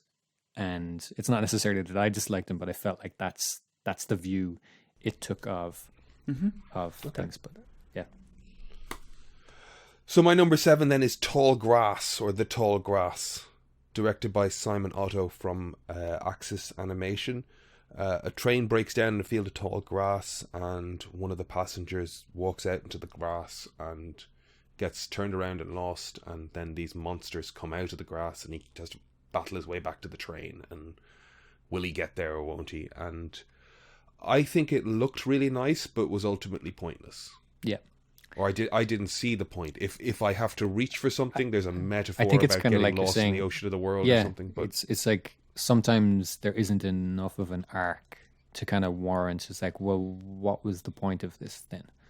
So like with Life Hutch, it's like, okay, it looks great, looks very nice. There's moments of tension. I thought when the thing stood in his hand and it crushed it, I was like, that was like a tense moment. But ultimately, when it's over, it's like, what was the point of all of it? Like, what's the arc? And it's kind of similar with Tall Grass. Looked really nice, visually really nice, but he gets off the train and then he gets back on the train, and that's kind of it.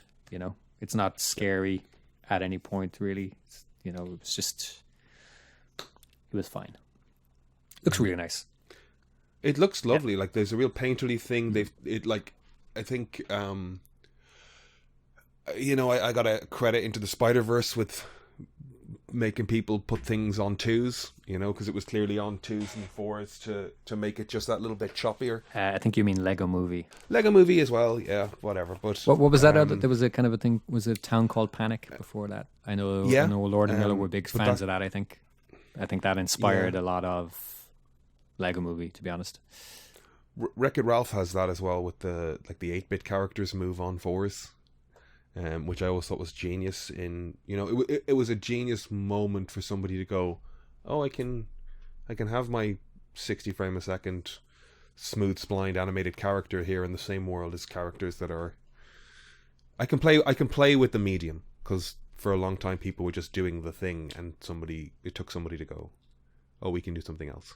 Which is what these short films tend to do, is show the big studios they can do something more interesting, or they can play with it. And Pixar have done that for years, where they pressure test a new technology in a short. You think it's a short just for your benefit, in front of your Pixar movie, but no, it's always a tech demo of what you're going to see next. Whether it's fur, feathers, or human skin, or whatever the hell else. They might have reached a point now where it's proving ground for up and coming directors as well, but like historically, it's been tech demos work. So yeah, Tall Grass looks gorgeous, but ultimately I didn't get a point out of it. I'm sure the director can tell me the philosophy behind it, and I'll go, yep, I guess that's in there, but it didn't do it for me. I liked it.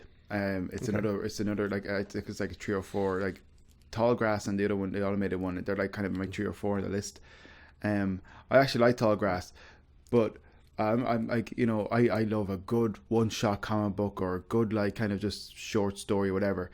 In the sense of it was just a moment, a snapshot, like a real clear story of guy in a train chooses to have a smoke break in the tall grass. Monsters attack him, and he nearly doesn't make it back. And then the conductor saves him. It's just like, well, no one's going to believe you anyways, But in terms there's a short like that called Madame Tootly Pootly, which is a stop motion short. It is 17 minutes long.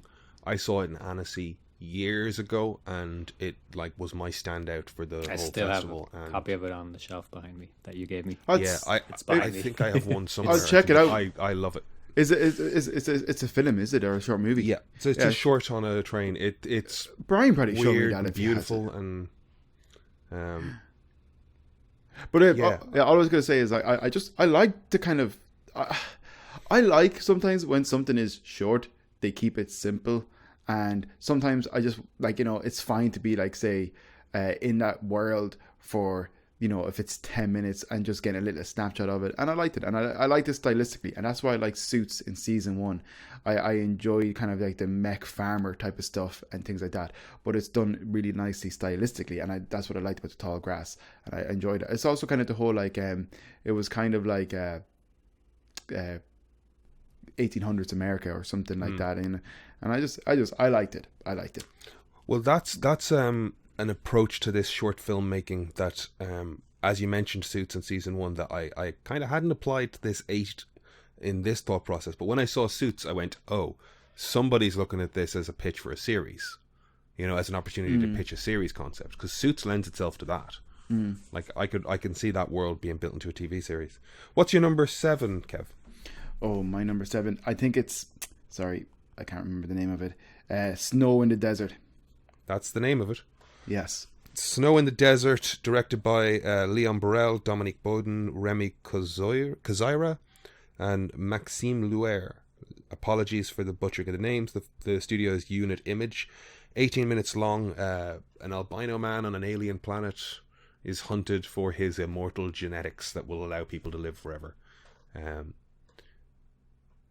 What did you think of it? It's your number 7 anyway. I just didn't think it grabbed my attention as much as the other ones, and I think I like people, and it's like kind of comic books as well. I used to, but now I do, and it's like a weird thing that happened to me when I was younger. I much like the more serious, realistic approach and take the things, comic books, art, movies, whatever, video games. But nowadays, I actually like when they stylize stuff and I get to see something different.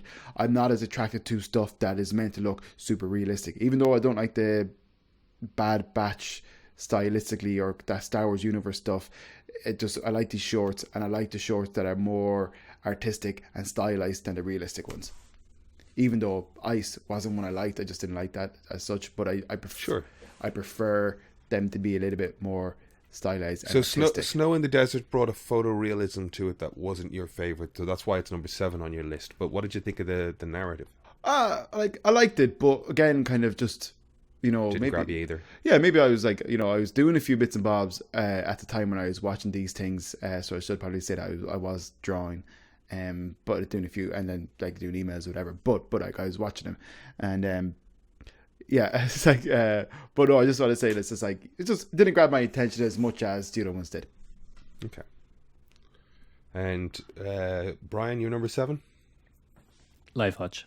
Life Hutch. Yeah. Okay. Looked nice. Probably for similar reasons. Same reasons as you, Aidan. Yeah, just looked really nice, but had some effective moments of tension, but just kind of like when it was over, it was like cool.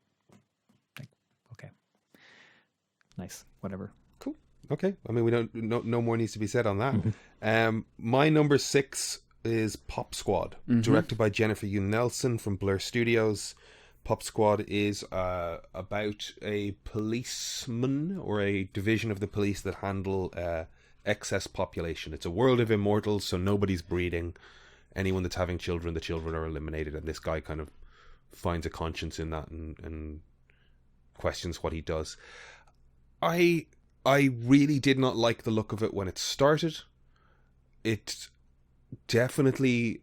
I wasn't a fan of the aesthetic. The performances, even if it wasn't photorealistic, the performances were simple and small to the point that I'm like, why aren't you just using an actor at this point? The characters aren't stylized enough for me to think you needed to do this.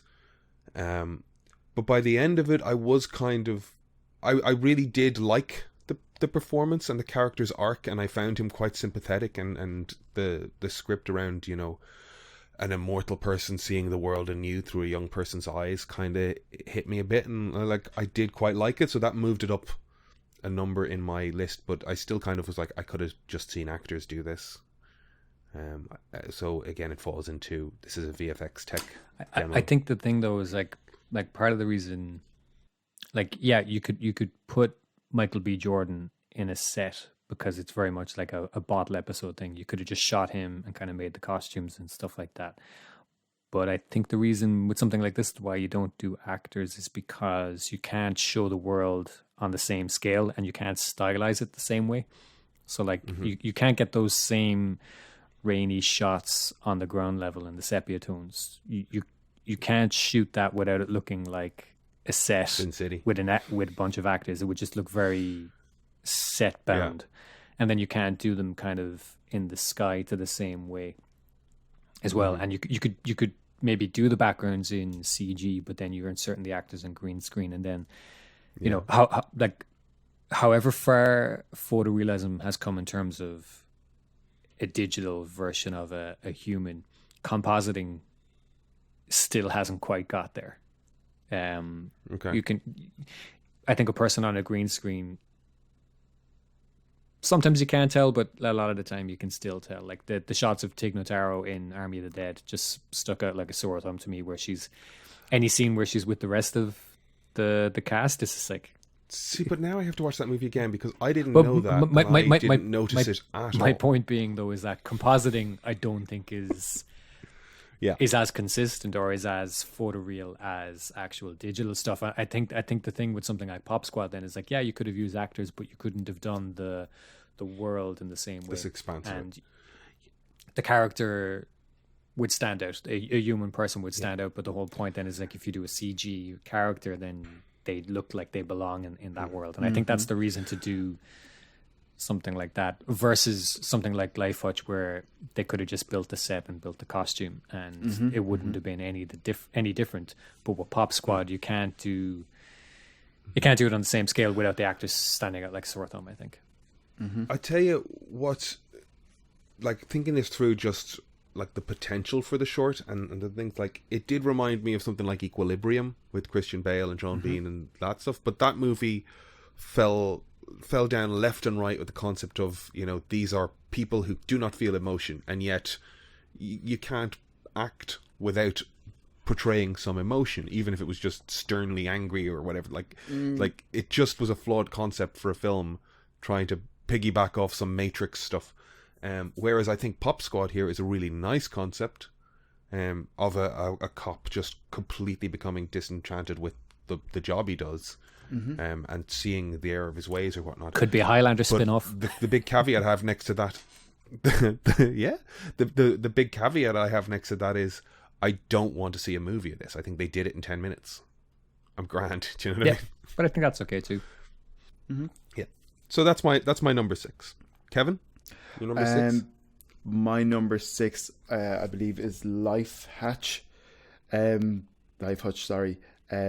Pretty sure it's my number 6. Yeah. You know, if it was an episode of Black Mirror, it potentially could have been interesting.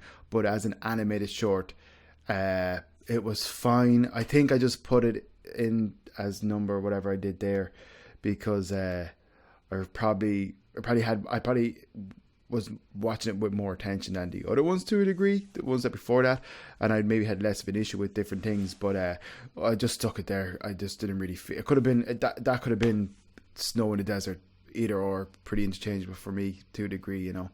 Okay, so your number 6 is Life Hutch. Yes, and just to talk, and just to comment on Pop Squad. Pop Squad, I'd be more comfortable with because it is stylized. Therefore, I don't have to try and buy this as real. I kind of just accept those characters in that environment doing that thing. That's why Pop Squad is as high on my list as it is. Yeah, you know? Yeah. Fair. I do like the concept, and it is stylized to some degree. I just kind of went, especially the scene in the kitchen with the mother. I was like, this could be actors.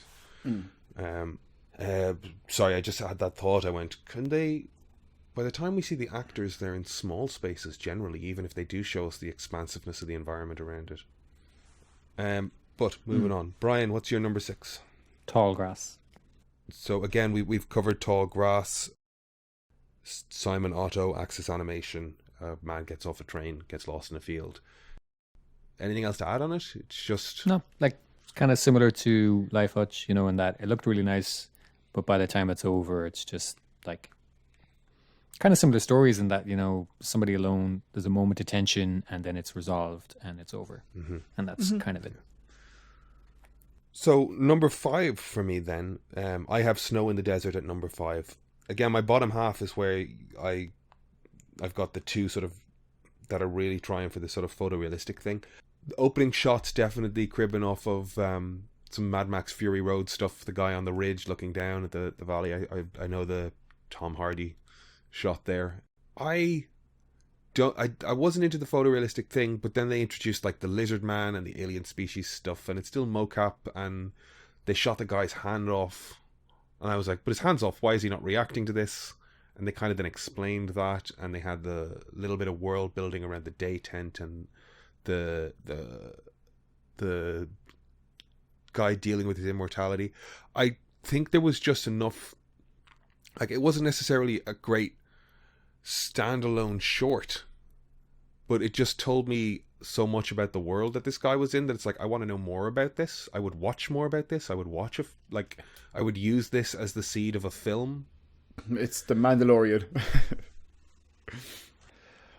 The only thing I would say about that scene where the three aliens kind of approach him in the cantina or whatever, and she challenges him, and he takes her out, and then the other guy, and then he saves the big guy for last. Watching movies over the years, and my dad telling me as I was growing up, always take out the biggest one first, and that was his mistake. You know, he should have taken the biggest one out first, and then dealt with the other two. But I know he was challenged by first. But yeah. Interesting insight there that your father sat you down and went, always take out the biggest guy. Your dad's wrong also. But yeah, well, he's capable of being wrong for sure. I'm just kidding. I would say you take out the big guy, and then you focus on the other two. You're just giving the big guy time to recover, because if he's bigger and stronger than you, then you're not gonna effectively hurt him. You want to dispatch the other two, and then run from the big guy. You hit the big guy, true. He's going to recover while you take on the other two, and he's going to or just run away. My dad did also tell me, probably in the space of a month, he came into me one time and said that if I was gay or anything, that it'd be fine, and he'd love me and he'd accept me and all that kind of stuff. And I was like, oh, cheers, Dad, thanks. And then like a week or two later, he came in and said like, oh, if I ever get like a girl knocked up or anything, don't worry, that like they look after it and they'll love and accept me. And it was just like, I don't know if my dad thinks I'm sleeping with women or I'm gay. But either way, he loves me. That's okay. And he wants you to get in fights. Yeah. And he's teaching me how to defend that honor, defend my children or my gay lover. But either way, he's cool with it, and that's fine. But it was very funny. Yes. So number 5, Kevin. Number 5. I'm getting confused with how I did the episodes. So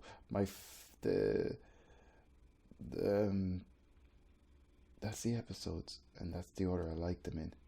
Okay, so I have to find number 5. Number 3, which was... No. Oh, number 3 is your number 5. Yes. I confused myself. So what's number 3? Pop Squad. So why is that on number 5 for you? Because I wasn't, I do like the concept for sure, and things like that, but... I think it just rated higher than Life Hatch, and it rated higher than Snow in the Desert, because I think I just like a stylized version of things a little bit more, and that was, even though it was very realistic to a degree, it was just a little bit more stylized, so it rated higher than those ones. But yeah. Brian, number 5. Ice. So, Ice, directed by Robert Valley. Brothers Cedric and Fletcher move their family to an ice-covered colony, and they get in a race with the locals. The brother fakes an injury to have the younger... Is he younger? It's older. He's older, yeah. He's older, yeah. So he doesn't fit in because he's not a genetically modified kid, and his brother helps him out by making him look like a hero in front of his friends. And it's am I explaining that right? Yeah. Why isn't he genetically modified? Why is he not genetically modified and his brother is? Because he's older. Yeah. And are his parents genetically modified? No. Then why do his parents treat him like shit? Because they think he's lazy. And it's only his dad. His dad thinks he's lazy because his dad's a jerk. Fair. He is a jerk. Dads are jerks. Don't listen to them. They'll tell you they love you, but they also want to fight you. So, I mean, shades of Gattaca in this thing around the world of like genetically modified children versus natural born. Felt a bit if you've Blade Runner 2. Yeah. Kind of felt like they're sent out there to work as, being genetically modified, maybe. Whale runners. A little bit of aliens on the ice planet. That scene, that race was cool. Mm-hmm. Like, it was very nicely done. And the CG whales reminded me of World Record in the Animatrix. Yeah, it did as well. Yeah. I just rewatched that as well off our talking about it. I love it. It's pretty damn love it. Cool. I didn't dislike it a lot. I liked it a lot. I like I said, Valley directed my favorite one from season 1.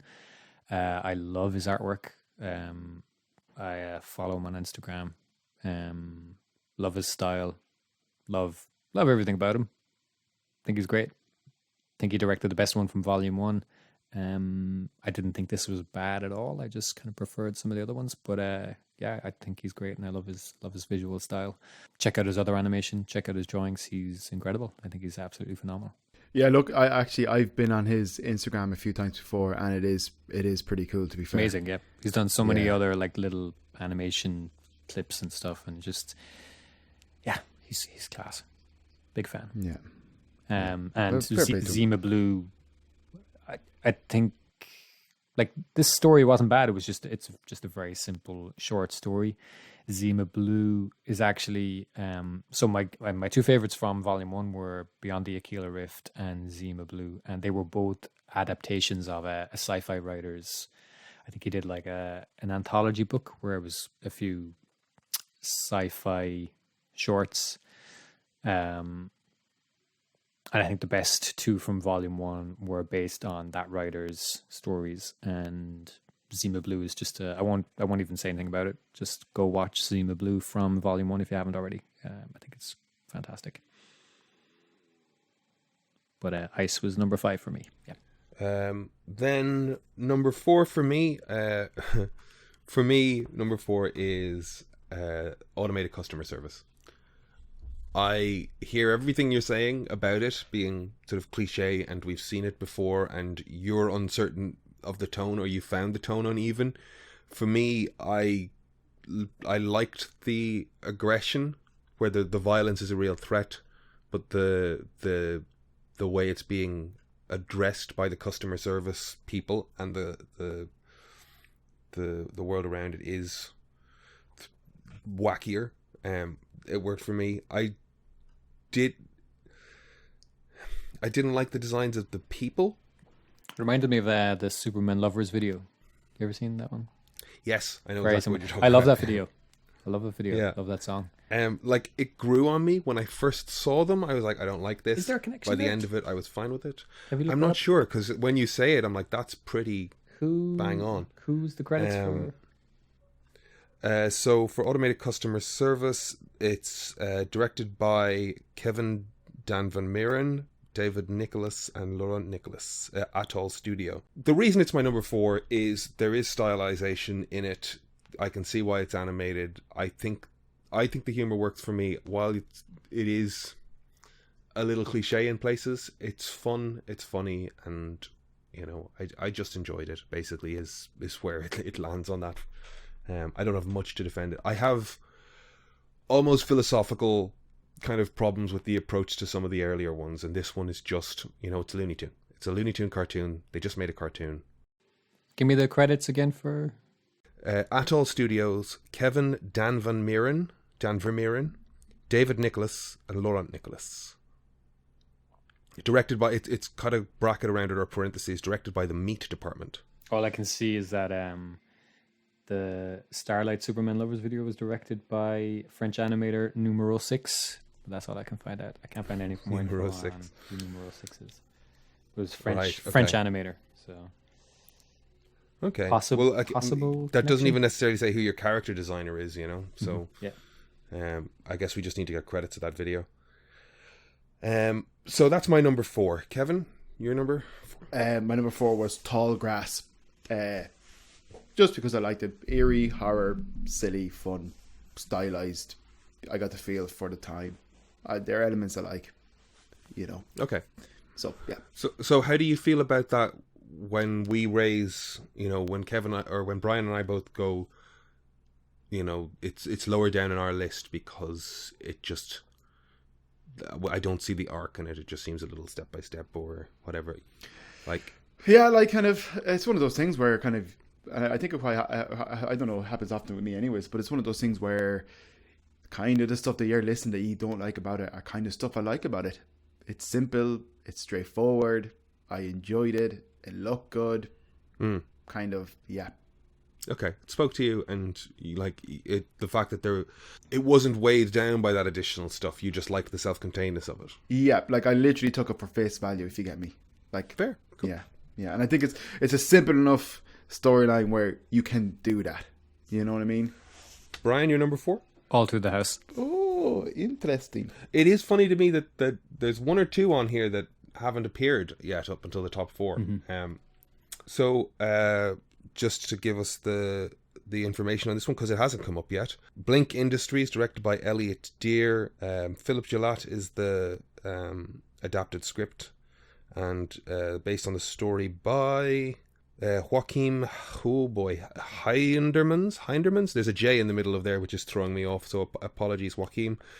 All through the house, two siblings woken up on Christmas Eve by who they presume to be Santa Claus, and they aren't wrong. They aren't wrong. It is Santa Claus, and it's a stop motion short, or does it just look like stop motion? I'm not sure. It might just look like it's stop motion because they can do that now. Yeah. There's a single shot camera move from the bedroom to the stairs, which made me go, this is either just beautifully done stop motion where they planned this shot out like crazy, or beautifully done CG where this looks like stop motion. I really liked All Through the House. One of those is an easier option. Yeah. 7 minutes. It's the shortest on the list. For it's very me, short. It's the tightest. It's very tight, very simple. It's just built around a kind of a punchline, and it's just really good. Just really like the idea. Just very short, very simple, very funny. Made me laugh. I'm trying to decide. We've said enough of the other ones as well. We can just say this, just Santa Claus is some Cronenberg demon. Yeah. Who vomits out presents to good children. It slurps milk through a tentacle, and it sniffs the kids and determines if they're good or bad. And then it says they're both good, and it vomits up a present, and the kids are very happy with the presents. And then at the end, the kid just asks, "What would have happened if we were naughty?" And it just ends, and it's So that was very good, very funny. I have like the tiniest edit on that. The monster goes, "Stay good," and leaves. And for me, that is the implied threat. That the question that they then have in the bedroom, what would have happened if we were naughty, subsequently did. So I didn't need that last shot. I thought "stay good" was the threat. If they had taken that out and then we'd gone to the kids going, wait, what would have happened if we'd naughty? So I just have the tiniest fucking edit on what I think is just a really, really good short. And like, honestly, it works fine. They don't need my notes, I think it ties it up. I don't think it necessarily needs it, but I think it ties it up. It needed something to end on. So yeah. Well, they said what we were all thinking, didn't they? Really, exactly. Yeah. Or it's just maybe it didn't need to go anywhere else. It's so short. The fact that they go back to bed and had time to think about it, like she could have just in the same shot gone, what would have happened if we were not? Anyway, that's my number, or that's your number 4. We're on to then the top 3. My number 3 is The Drowned Giant, directed by Tim Miller, Blur Studios. A giant naked corpse washes up on a beach, and an academic kind of observes the rot of the corpse over a period of months and the effect it has on the people around it and the village around it. The reason this is as high on my list as it is, when I've given out about photorealism in other places, is this, I guess, the simplicity and the mundaneness of the photorealism. The short has something to say.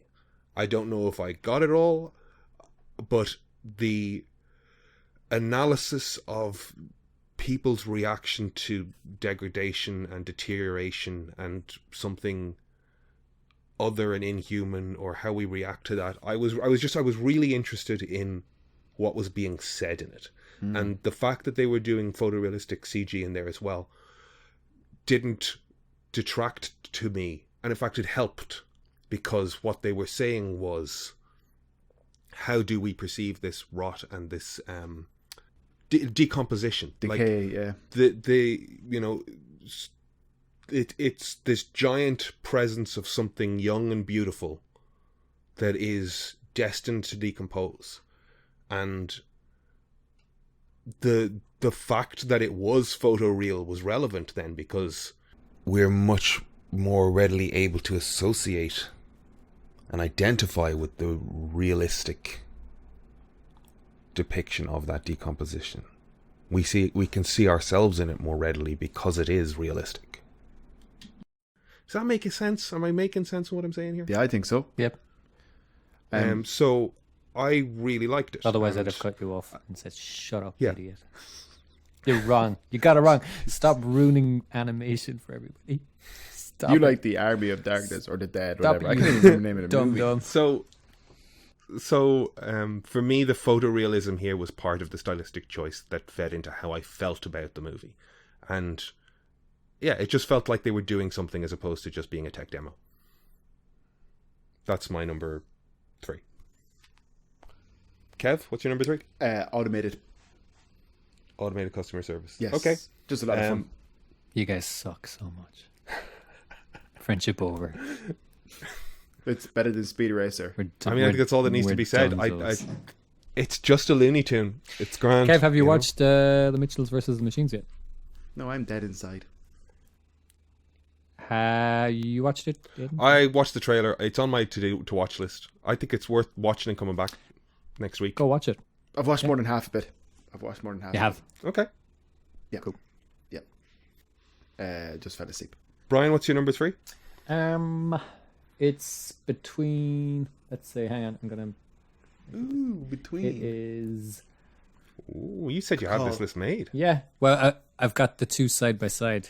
You'll see it in the photo.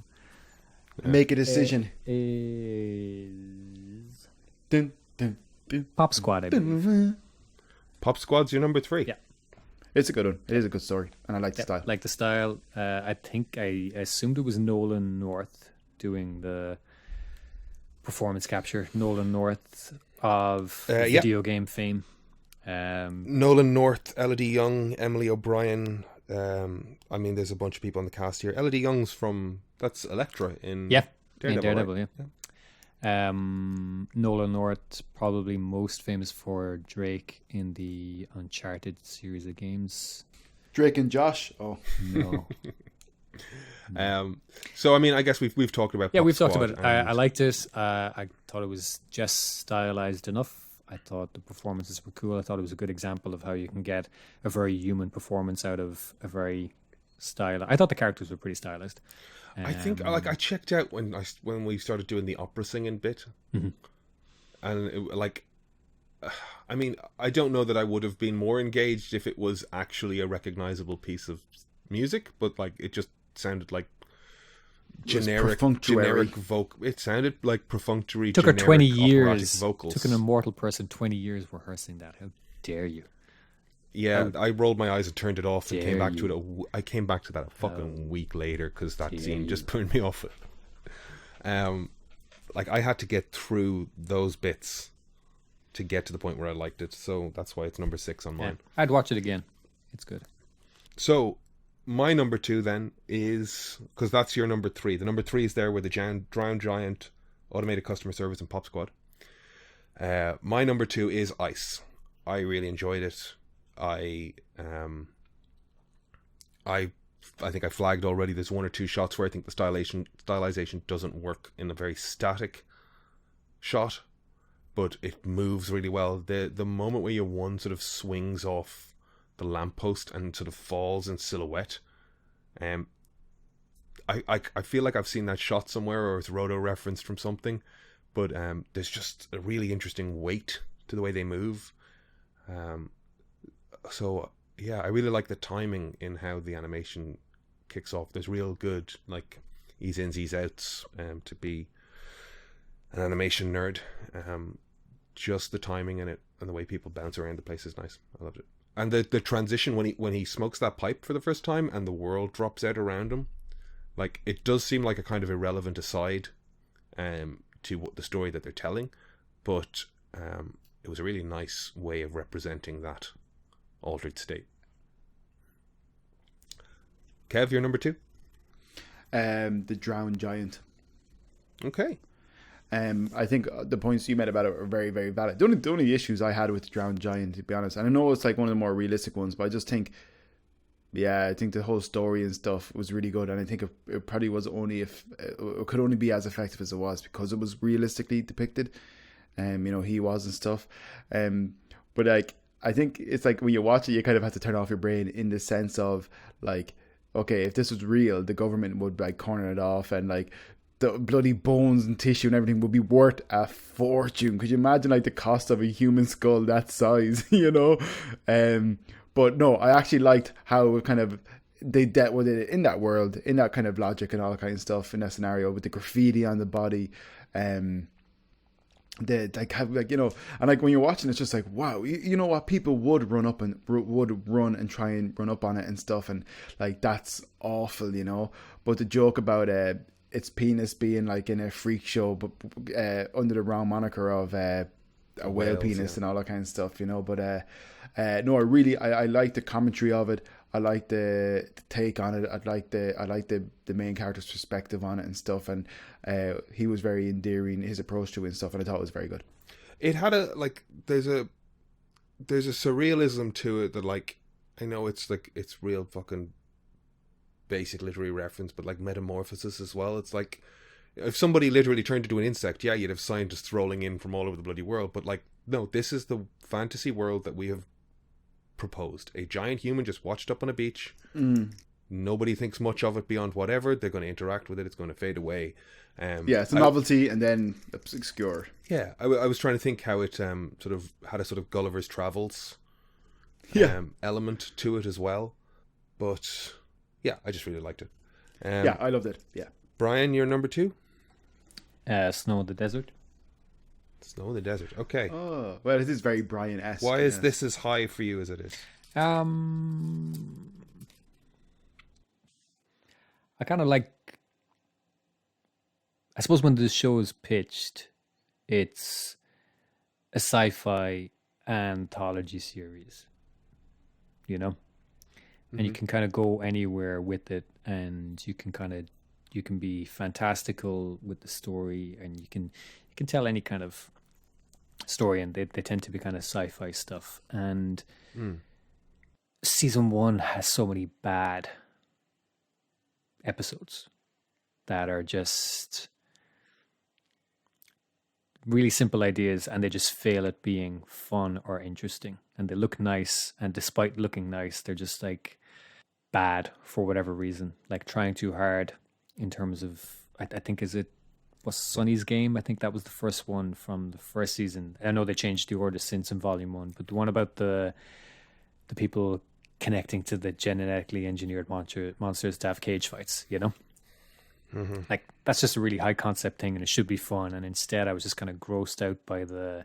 There's a rape analogy in there, or there's a rape element. And... There's this, the character has been raped, and that's why she's so good at fighting. And then there's this. She's being seduced by this other woman, and it just seemed like an excuse for 2 CG mannequins to get their boobs out, and then kind of lesbian fetish. What was that one, Brian? It's from volume 1, and it is. I think it's Sonny's Game or something like that. I can't remember. I watched like 10 but episodes. Basically, there's a kind of a fetishization, and it just like it should have just been a fun, interesting thing about people psychically connect to genetically engineered monsters that have a cage fight. Cool, and instead it just grossed me. Oh yes, it just grossed me out, and it's just like. It looked great. Oh yes, I really wanted to like it, and just at every turn, it just made me dislike it. Yeah, I didn't like that one. Yeah. Fair. And Snow in the Desert then kind of. So essentially, what I'm saying is like the whole concept of the show represents for me an opportunity to do really cool looking sci-fi fun shorts. And Snow in the Desert just did that. It was just a cool concept about an immortal who's on the run in space.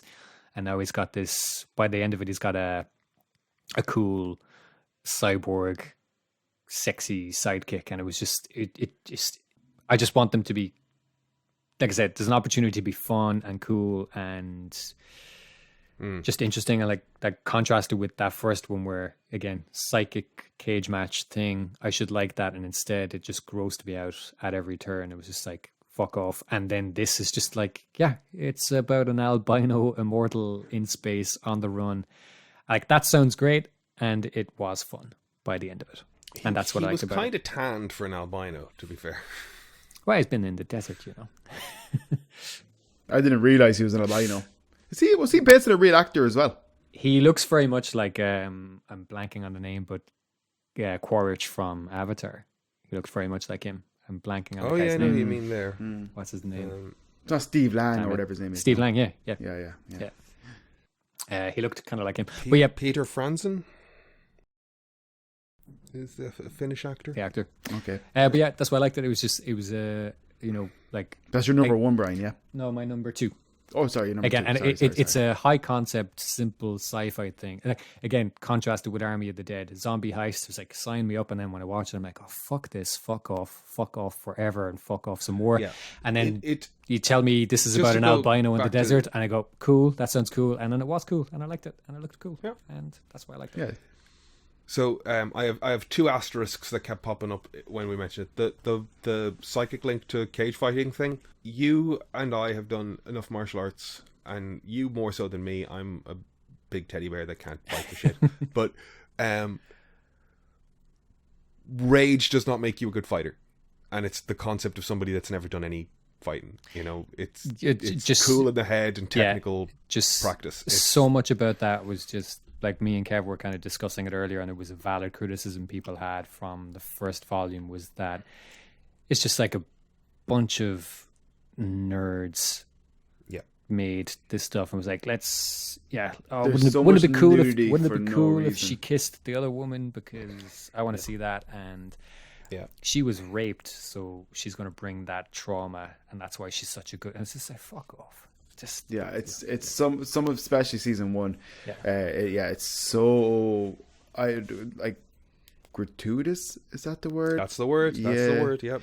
Yeah, I wasn't impressed, and I said to Brian this morning, I didn't realize there was a take on it like that, but wasn't massively impressed with some of it. I felt it was like you give a bunch of nerdy dudes money to an opportunity to do this, and you tell them no hold bars. They're all just a bunch of edgelords that just want to fucking show a bunch of computer boobies. And that was the thing, like, Netflix very smartly changed the running order of volume one, because that was the first one. So like I'd seen I think we'd even said before, like we'd discussed, you know, and again, part of it being like Blur Studios in particular have made so many great little brilliant 5-minute shorts, and it's just like, I wish there was just, you know, more of these out there.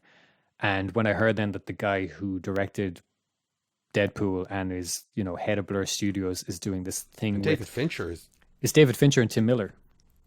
Yeah. So like David Fincher and Tim Miller have partnered up to do exactly that. Like there's a great trailer for The Witcher 3. I don't know if you guys have seen it. It wasn't made by Blur. I watched it with you. Is that the one in the Barn House? Yeah. I rewatched that. That is that is superb. And did you say David Lynch directed? So what did he direct? David Fincher. Oh, David Fincher. Okay, sorry. Yeah, he's involved in the production or he's a producer on all of these. All of them. Yeah. He's of the concept of Love, Death and Robots. Yeah. He's executive producer. Yeah, of Love, Death and Robots. Yeah. The series, like. Okay. Yeah. Okay. Yeah, I don't think he's weighing in on creative decisions on each episode. But that Witcher 3 trailer, I don't think it was made by Blur, but it's so good, and it was a little ad for the game, but it just tells you everything about that world and the character in a couple of minutes. And that's what I want from... It makes me want to play that game. Yeah. I've never played it. I keep watching that going, I want to play this, but I know that's not how the game's going to look. That's what I want from Love, Death and Robots, is like, you've got this opportunity to make these kind of cool little shorts that you wouldn't get an opportunity to make otherwise in live action, because you wouldn't get the budget you need to make something 5 minutes long. It just wouldn't happen. So when I first heard of Love, Death and Robots and saw the trailer for it, I was like, that is right up my street. And then the first episode I watched, I think it's called Sonny's Game. I can't even remember. It was the first one I watched. I was like, this is cool. This looks great. And as the seconds passed, I was just like, God damn it. And yeah. Sonny's Edge. Blur Studio, directed by Dave Wilson. Yeah. And it looks great, and it's just such a wasted opportunity. And then Snow in the Desert, like I said, for me is it's what I want from this anthology. Just a fun little concept. do it. It can still be sexy. It can still be all those things. Just don't. Well, you know what? I did like. I know this probably sounds a bit like a prude or whatever. I actually did like how they treated the sex scene in Snow in the Desert, as opposed to other sex scenes, because it was just like, wow. No, but they've definitely learned from season 1 to like, let's just pare this back a bit. Yes, yeah. That's even the thing. Like, Beyond the Aquila Rift is my favorite one, or one of my favorite ones from Volume 1, but it's still guilty of that. There's a sex scene in that, and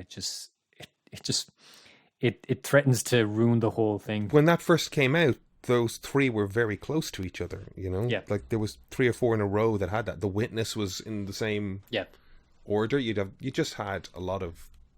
I'm fine with gratuitous nudity. I'm actually fine with it. It's not the nudity. It was what the nudity was being used for as well. It was very aggressive. It was very manipulative. It was very... It's the context, threatening to one or all parties involved in it.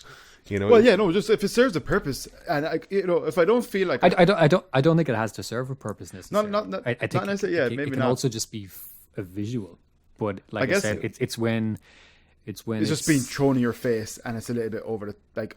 I guess if it's just for me, if it's just like kind of like when is there a point to this other than just seeing boobies or whatever? It's like, but it tells you something about the whole production. It's not just one short. It's 18 shorts. It's the executive producer. It's the overseeing director who chose these shorts as the ones to be made, and that they listed 5 of them in a row with sexual violence. There was a phrase in the kind of late 80s, early 90s when Manga Video UK were publishing and distributing a load of anime from the 80s and 90s from Japan, and they would dub them, and I can't remember if somebody coined the phrase, it was either 15ing or 18ing, where they knew these things sold better as not quite video nasties, but as these extreme Japanese cartoons. And when they dubbed them from Japanese to English, they increased the number of profanity and swearing just to raise the certification on the thing. So crazy. A lot of these things, you watch them and the swearing in it is just it's comical, it's over the top, and it was all just to secure a higher certification because they sold better if they were. See, yeah, I felt the cursing was out of place in Street Fighter, and that's Bison, you bastard! It's like you bastards, I'll rip your fucking heart out or something like that, and it's just so over the top. But it feels like that. It's like these have to be adult cartoons, so we've got to put in, sexy stuff for the sake of it. And it's kind of tasteless. It's done in a tasteless way just to make it adult, as opposed to. It is one of the most frustrating things in the world as an animator or somebody that works in the animation industry. When I've been out with people and I'm going, would you not see this movie? And they go, oh, it's a cartoon though. And I'm like, it's an amazing film that happens to be animated. And people put 4 to 5 years of their life in it. Hundreds of people have put 4 to 5 years of their life into scripting, storyboarding, concept arting, creating assets, and generating the best performance they can in order to tell their story. And you go, yeah, but it's a cartoon. Don't ever be like somebody saying to me, oh, Pixar movies are my guilty pleasure. It's like people have worked their whole off to give you the best film they can. And I often think that, and like have strived to be there to get to that level, you know. And I often think in those things as well, it's adult filmmakers trying to make the best film that they can that is suitable for children. Do you know what I mean? Like calling it a kid's movie, like, yes, that is broadly the audience, but it's adults trying to make the best film they can that is suitable for children. Yeah. I was just going to say, I think Brian did hit the nail on the head when he said about it being tasteless. It's like, yeah, I have no issue with nudity or violence or anything that like, but when it's like tasteless, and it's just like, yeah, like, and I felt some of it definitely was tasteless in the first season. Yeah. So we come now to our number 1 picks of season 2 of Love, Death and Robots, and our longest running time podcast to date so far at 2.5 hours. This will trim down a wee bit. My number 1 is All Through the House. 7 minutes, short, sharp, perfectly done in my mind. I was grossed out initially. I thought, oh, how are they going to explain this? And it's just like, nobody's ever seen Santa? We just assume he's a jolly fat man in a hat. Turns out he's a Cronenberg nightmare. Oh no, we know. Oh, adults know. We don't tell the We children. just don't. Well, I don't know. It just is another possible take is we know, but we just don't tell people. Yeah, yeah. Just don't look at the shadow in the corner of your eye. You don't want to know what's there. I really liked it. Yeah, I was going to say my number one is All Through the House.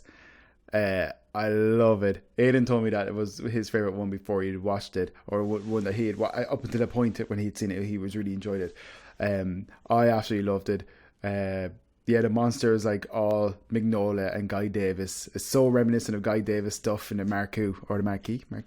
Really great book, but so reminiscent of that kind of monster stuff. And I loved when the monster puked out the train for the little boy. He looks at the wrapping paper with the fat jolly Santa on it, and he just like I was like, just the I loved it. The thing has these hands. Yes, by its yeah, and it's covering his mouth and everything. I loved it. That's all I have to say about it. I really enjoyed it. 7 minutes long, brilliant.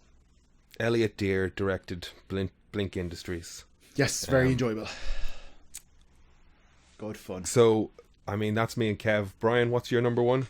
Drowned Giant. Oh, very good. Yeah, Giant. that was my number two. We can be friends. No.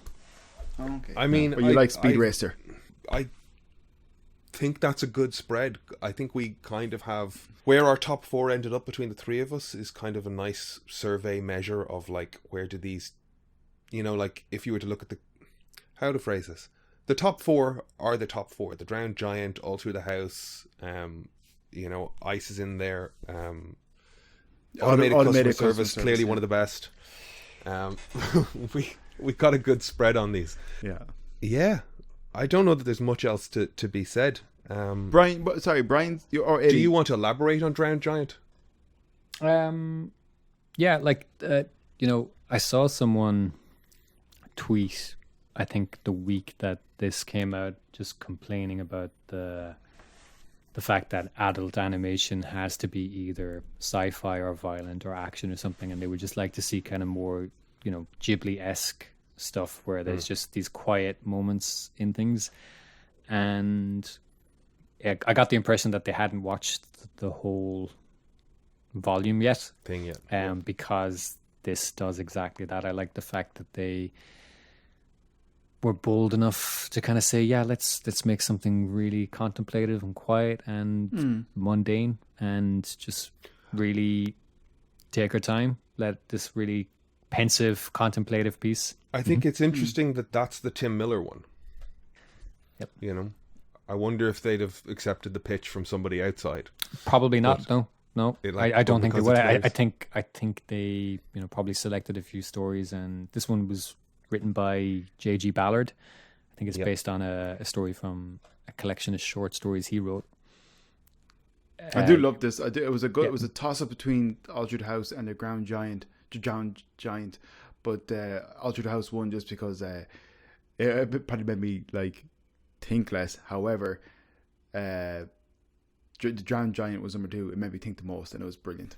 Yeah, I have Ice in my number two, just because of the you should get that dynamism of it and the energy. Hey, the more I talk about it, I guess the Drowned Giant it's fucking great. Yeah. Yep.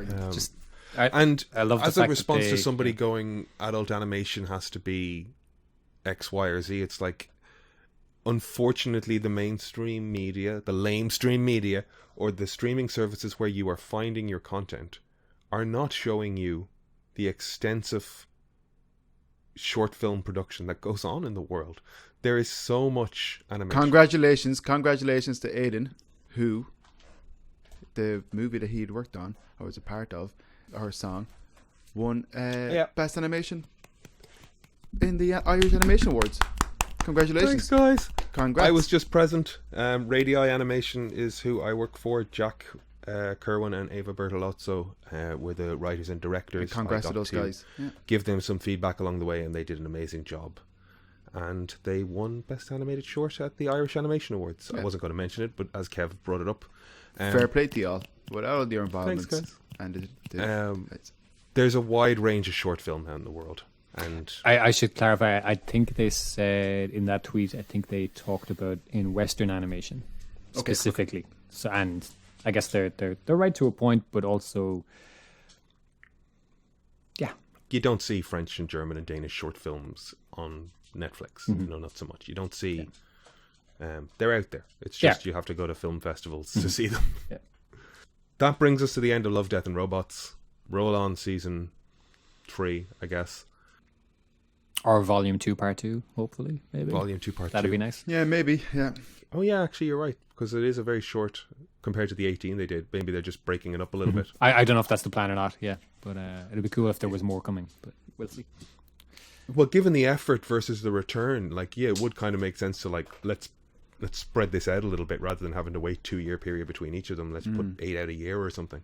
I think this volume really benefited from having a supervising producer that was brought on specifically to address the kind of criticisms of the first Season 1. Yeah. Yeah, fair. I believe Jennifer U. Nelson. Jennifer. Her Oh, name, I think. but she's the director on Pop Squad. Thank you, Jennifer. Jennifer did a fucking awesome job because the change in quality in season 2 is significantly better. Next week, I think we should watch Army of the Dead again just to really get our heads around it. Why? Are you serious? No, God no. God just to come back to Brian's thing around zombie heist movie. They didn't need to introduce a rescue into the heist movie element in Army of the Dead. Also, if you had a bag with a moving dead animated head, you'd fairly fucking know if it was not moving around. If it's suddenly a cash machine. Yeah. That was one of the things that bothered me about it. It's just that, like, and it's a nitpick, and it's like I think a lot of the other things I said are nitpicks, but I think they're relevant. But this is a kind of it's just kind of a missed opportunity to have him come in with this like weird device, and just to be a kind of a cool story element to be like, hey, what's that device for? What's he up to? And for him to have this like cool looking piece of tech basically, and then for it to be to store the head, and you'd be like, cool. And that would make more sense as well with it getting swapped with the. And I thought of that before I even saw the cash counting machine. But just stuff like that, and just the fact that the safe turned out to be just a regular ass safe. Why did he push him in there to save his life? Yeah. Also, the safe. Why did he survive? Why is he not irradiated? Like, it's just stupid. I also didn't The give safe survived the nuclear blast. Just go in and get the money afterwards. Exactly. Yeah. If the safe survived it, just fucking nuke it and get the money afterwards. It's dumb. It's a dumb movie. Such a good point. Also, I didn't care for the volunteer rescuing Greta or whatever and all that kind of stuff storyline. Didn't care for it. Boring. But that's the thing. But they all died in the end as well. Like everybody she went to save, they all died. Oh. She's the only survivor. So, it's just it's a bad script. It's a bad plot. It's a bad movie. Yeah, it's dumb. But I think that pretty much wraps it up. But next week. Oh, we didn't get to talk about it. But MODOK, have you watched it, Brian? I did. Yeah. Yes. So we won't talk about it now. Let's do a kind of a deeper little dive on it, because MODOK was good. I enjoyed it, but it was such a introduction type of episode into the world. It'd be nice to there should have been 2 episodes. Yeah, I think so. I get a better feel for it. Yeah.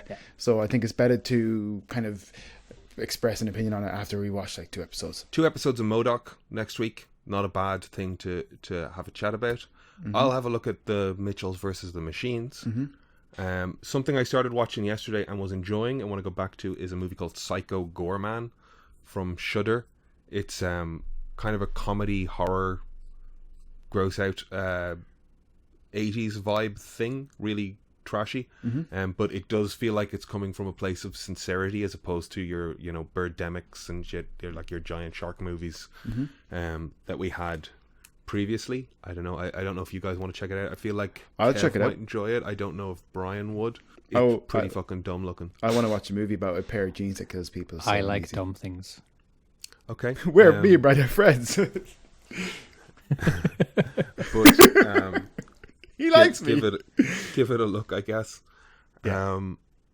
Is there anything you guys think we should watch? Not off the top of my head. We probably won't find Night Moves available to stream anywhere. So no.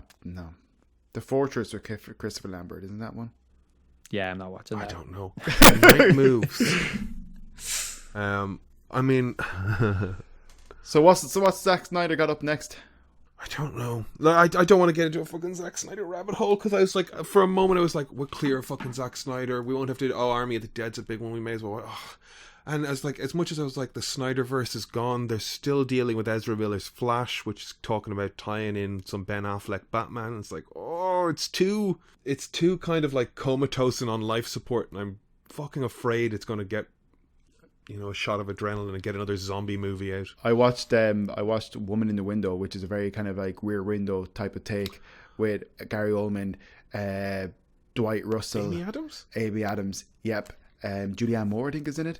I saw that and I went, that's Rear Window. I don't want to watch that. I saw it and like, that's Rear Window. Like I'll give it a shot because I don't know, but I think I was just interested in kind of like, how would they do that nowadays? It's good. It's actually like watching a thriller from like 10, 15 years ago. Like, there's so much of it that's kind of like basic enough, but you know what? It was entertaining and I liked it. Do you know what I mean? It's like watching it. It was like watching something that had Kevin Bacon in it, like from 15, 20 years ago. But I liked it. A throwback thriller. Yeah, exactly. It's a throwback thriller, and I enjoyed it for that reason. But you should seek out Night Moves. Should we stop recording? I think we should just say, if we can find Night Moves, we're going to talk about it, because Christopher Lambert deserves all the Oscars. I can't remember. I love Christopher Lambert, but I call him Lambert. But then I also say Tony Colletti, whatever. And then it's like Susan Sarandon. I don't know. Anyways, whatever. Sarandon. No. More like a Nanja.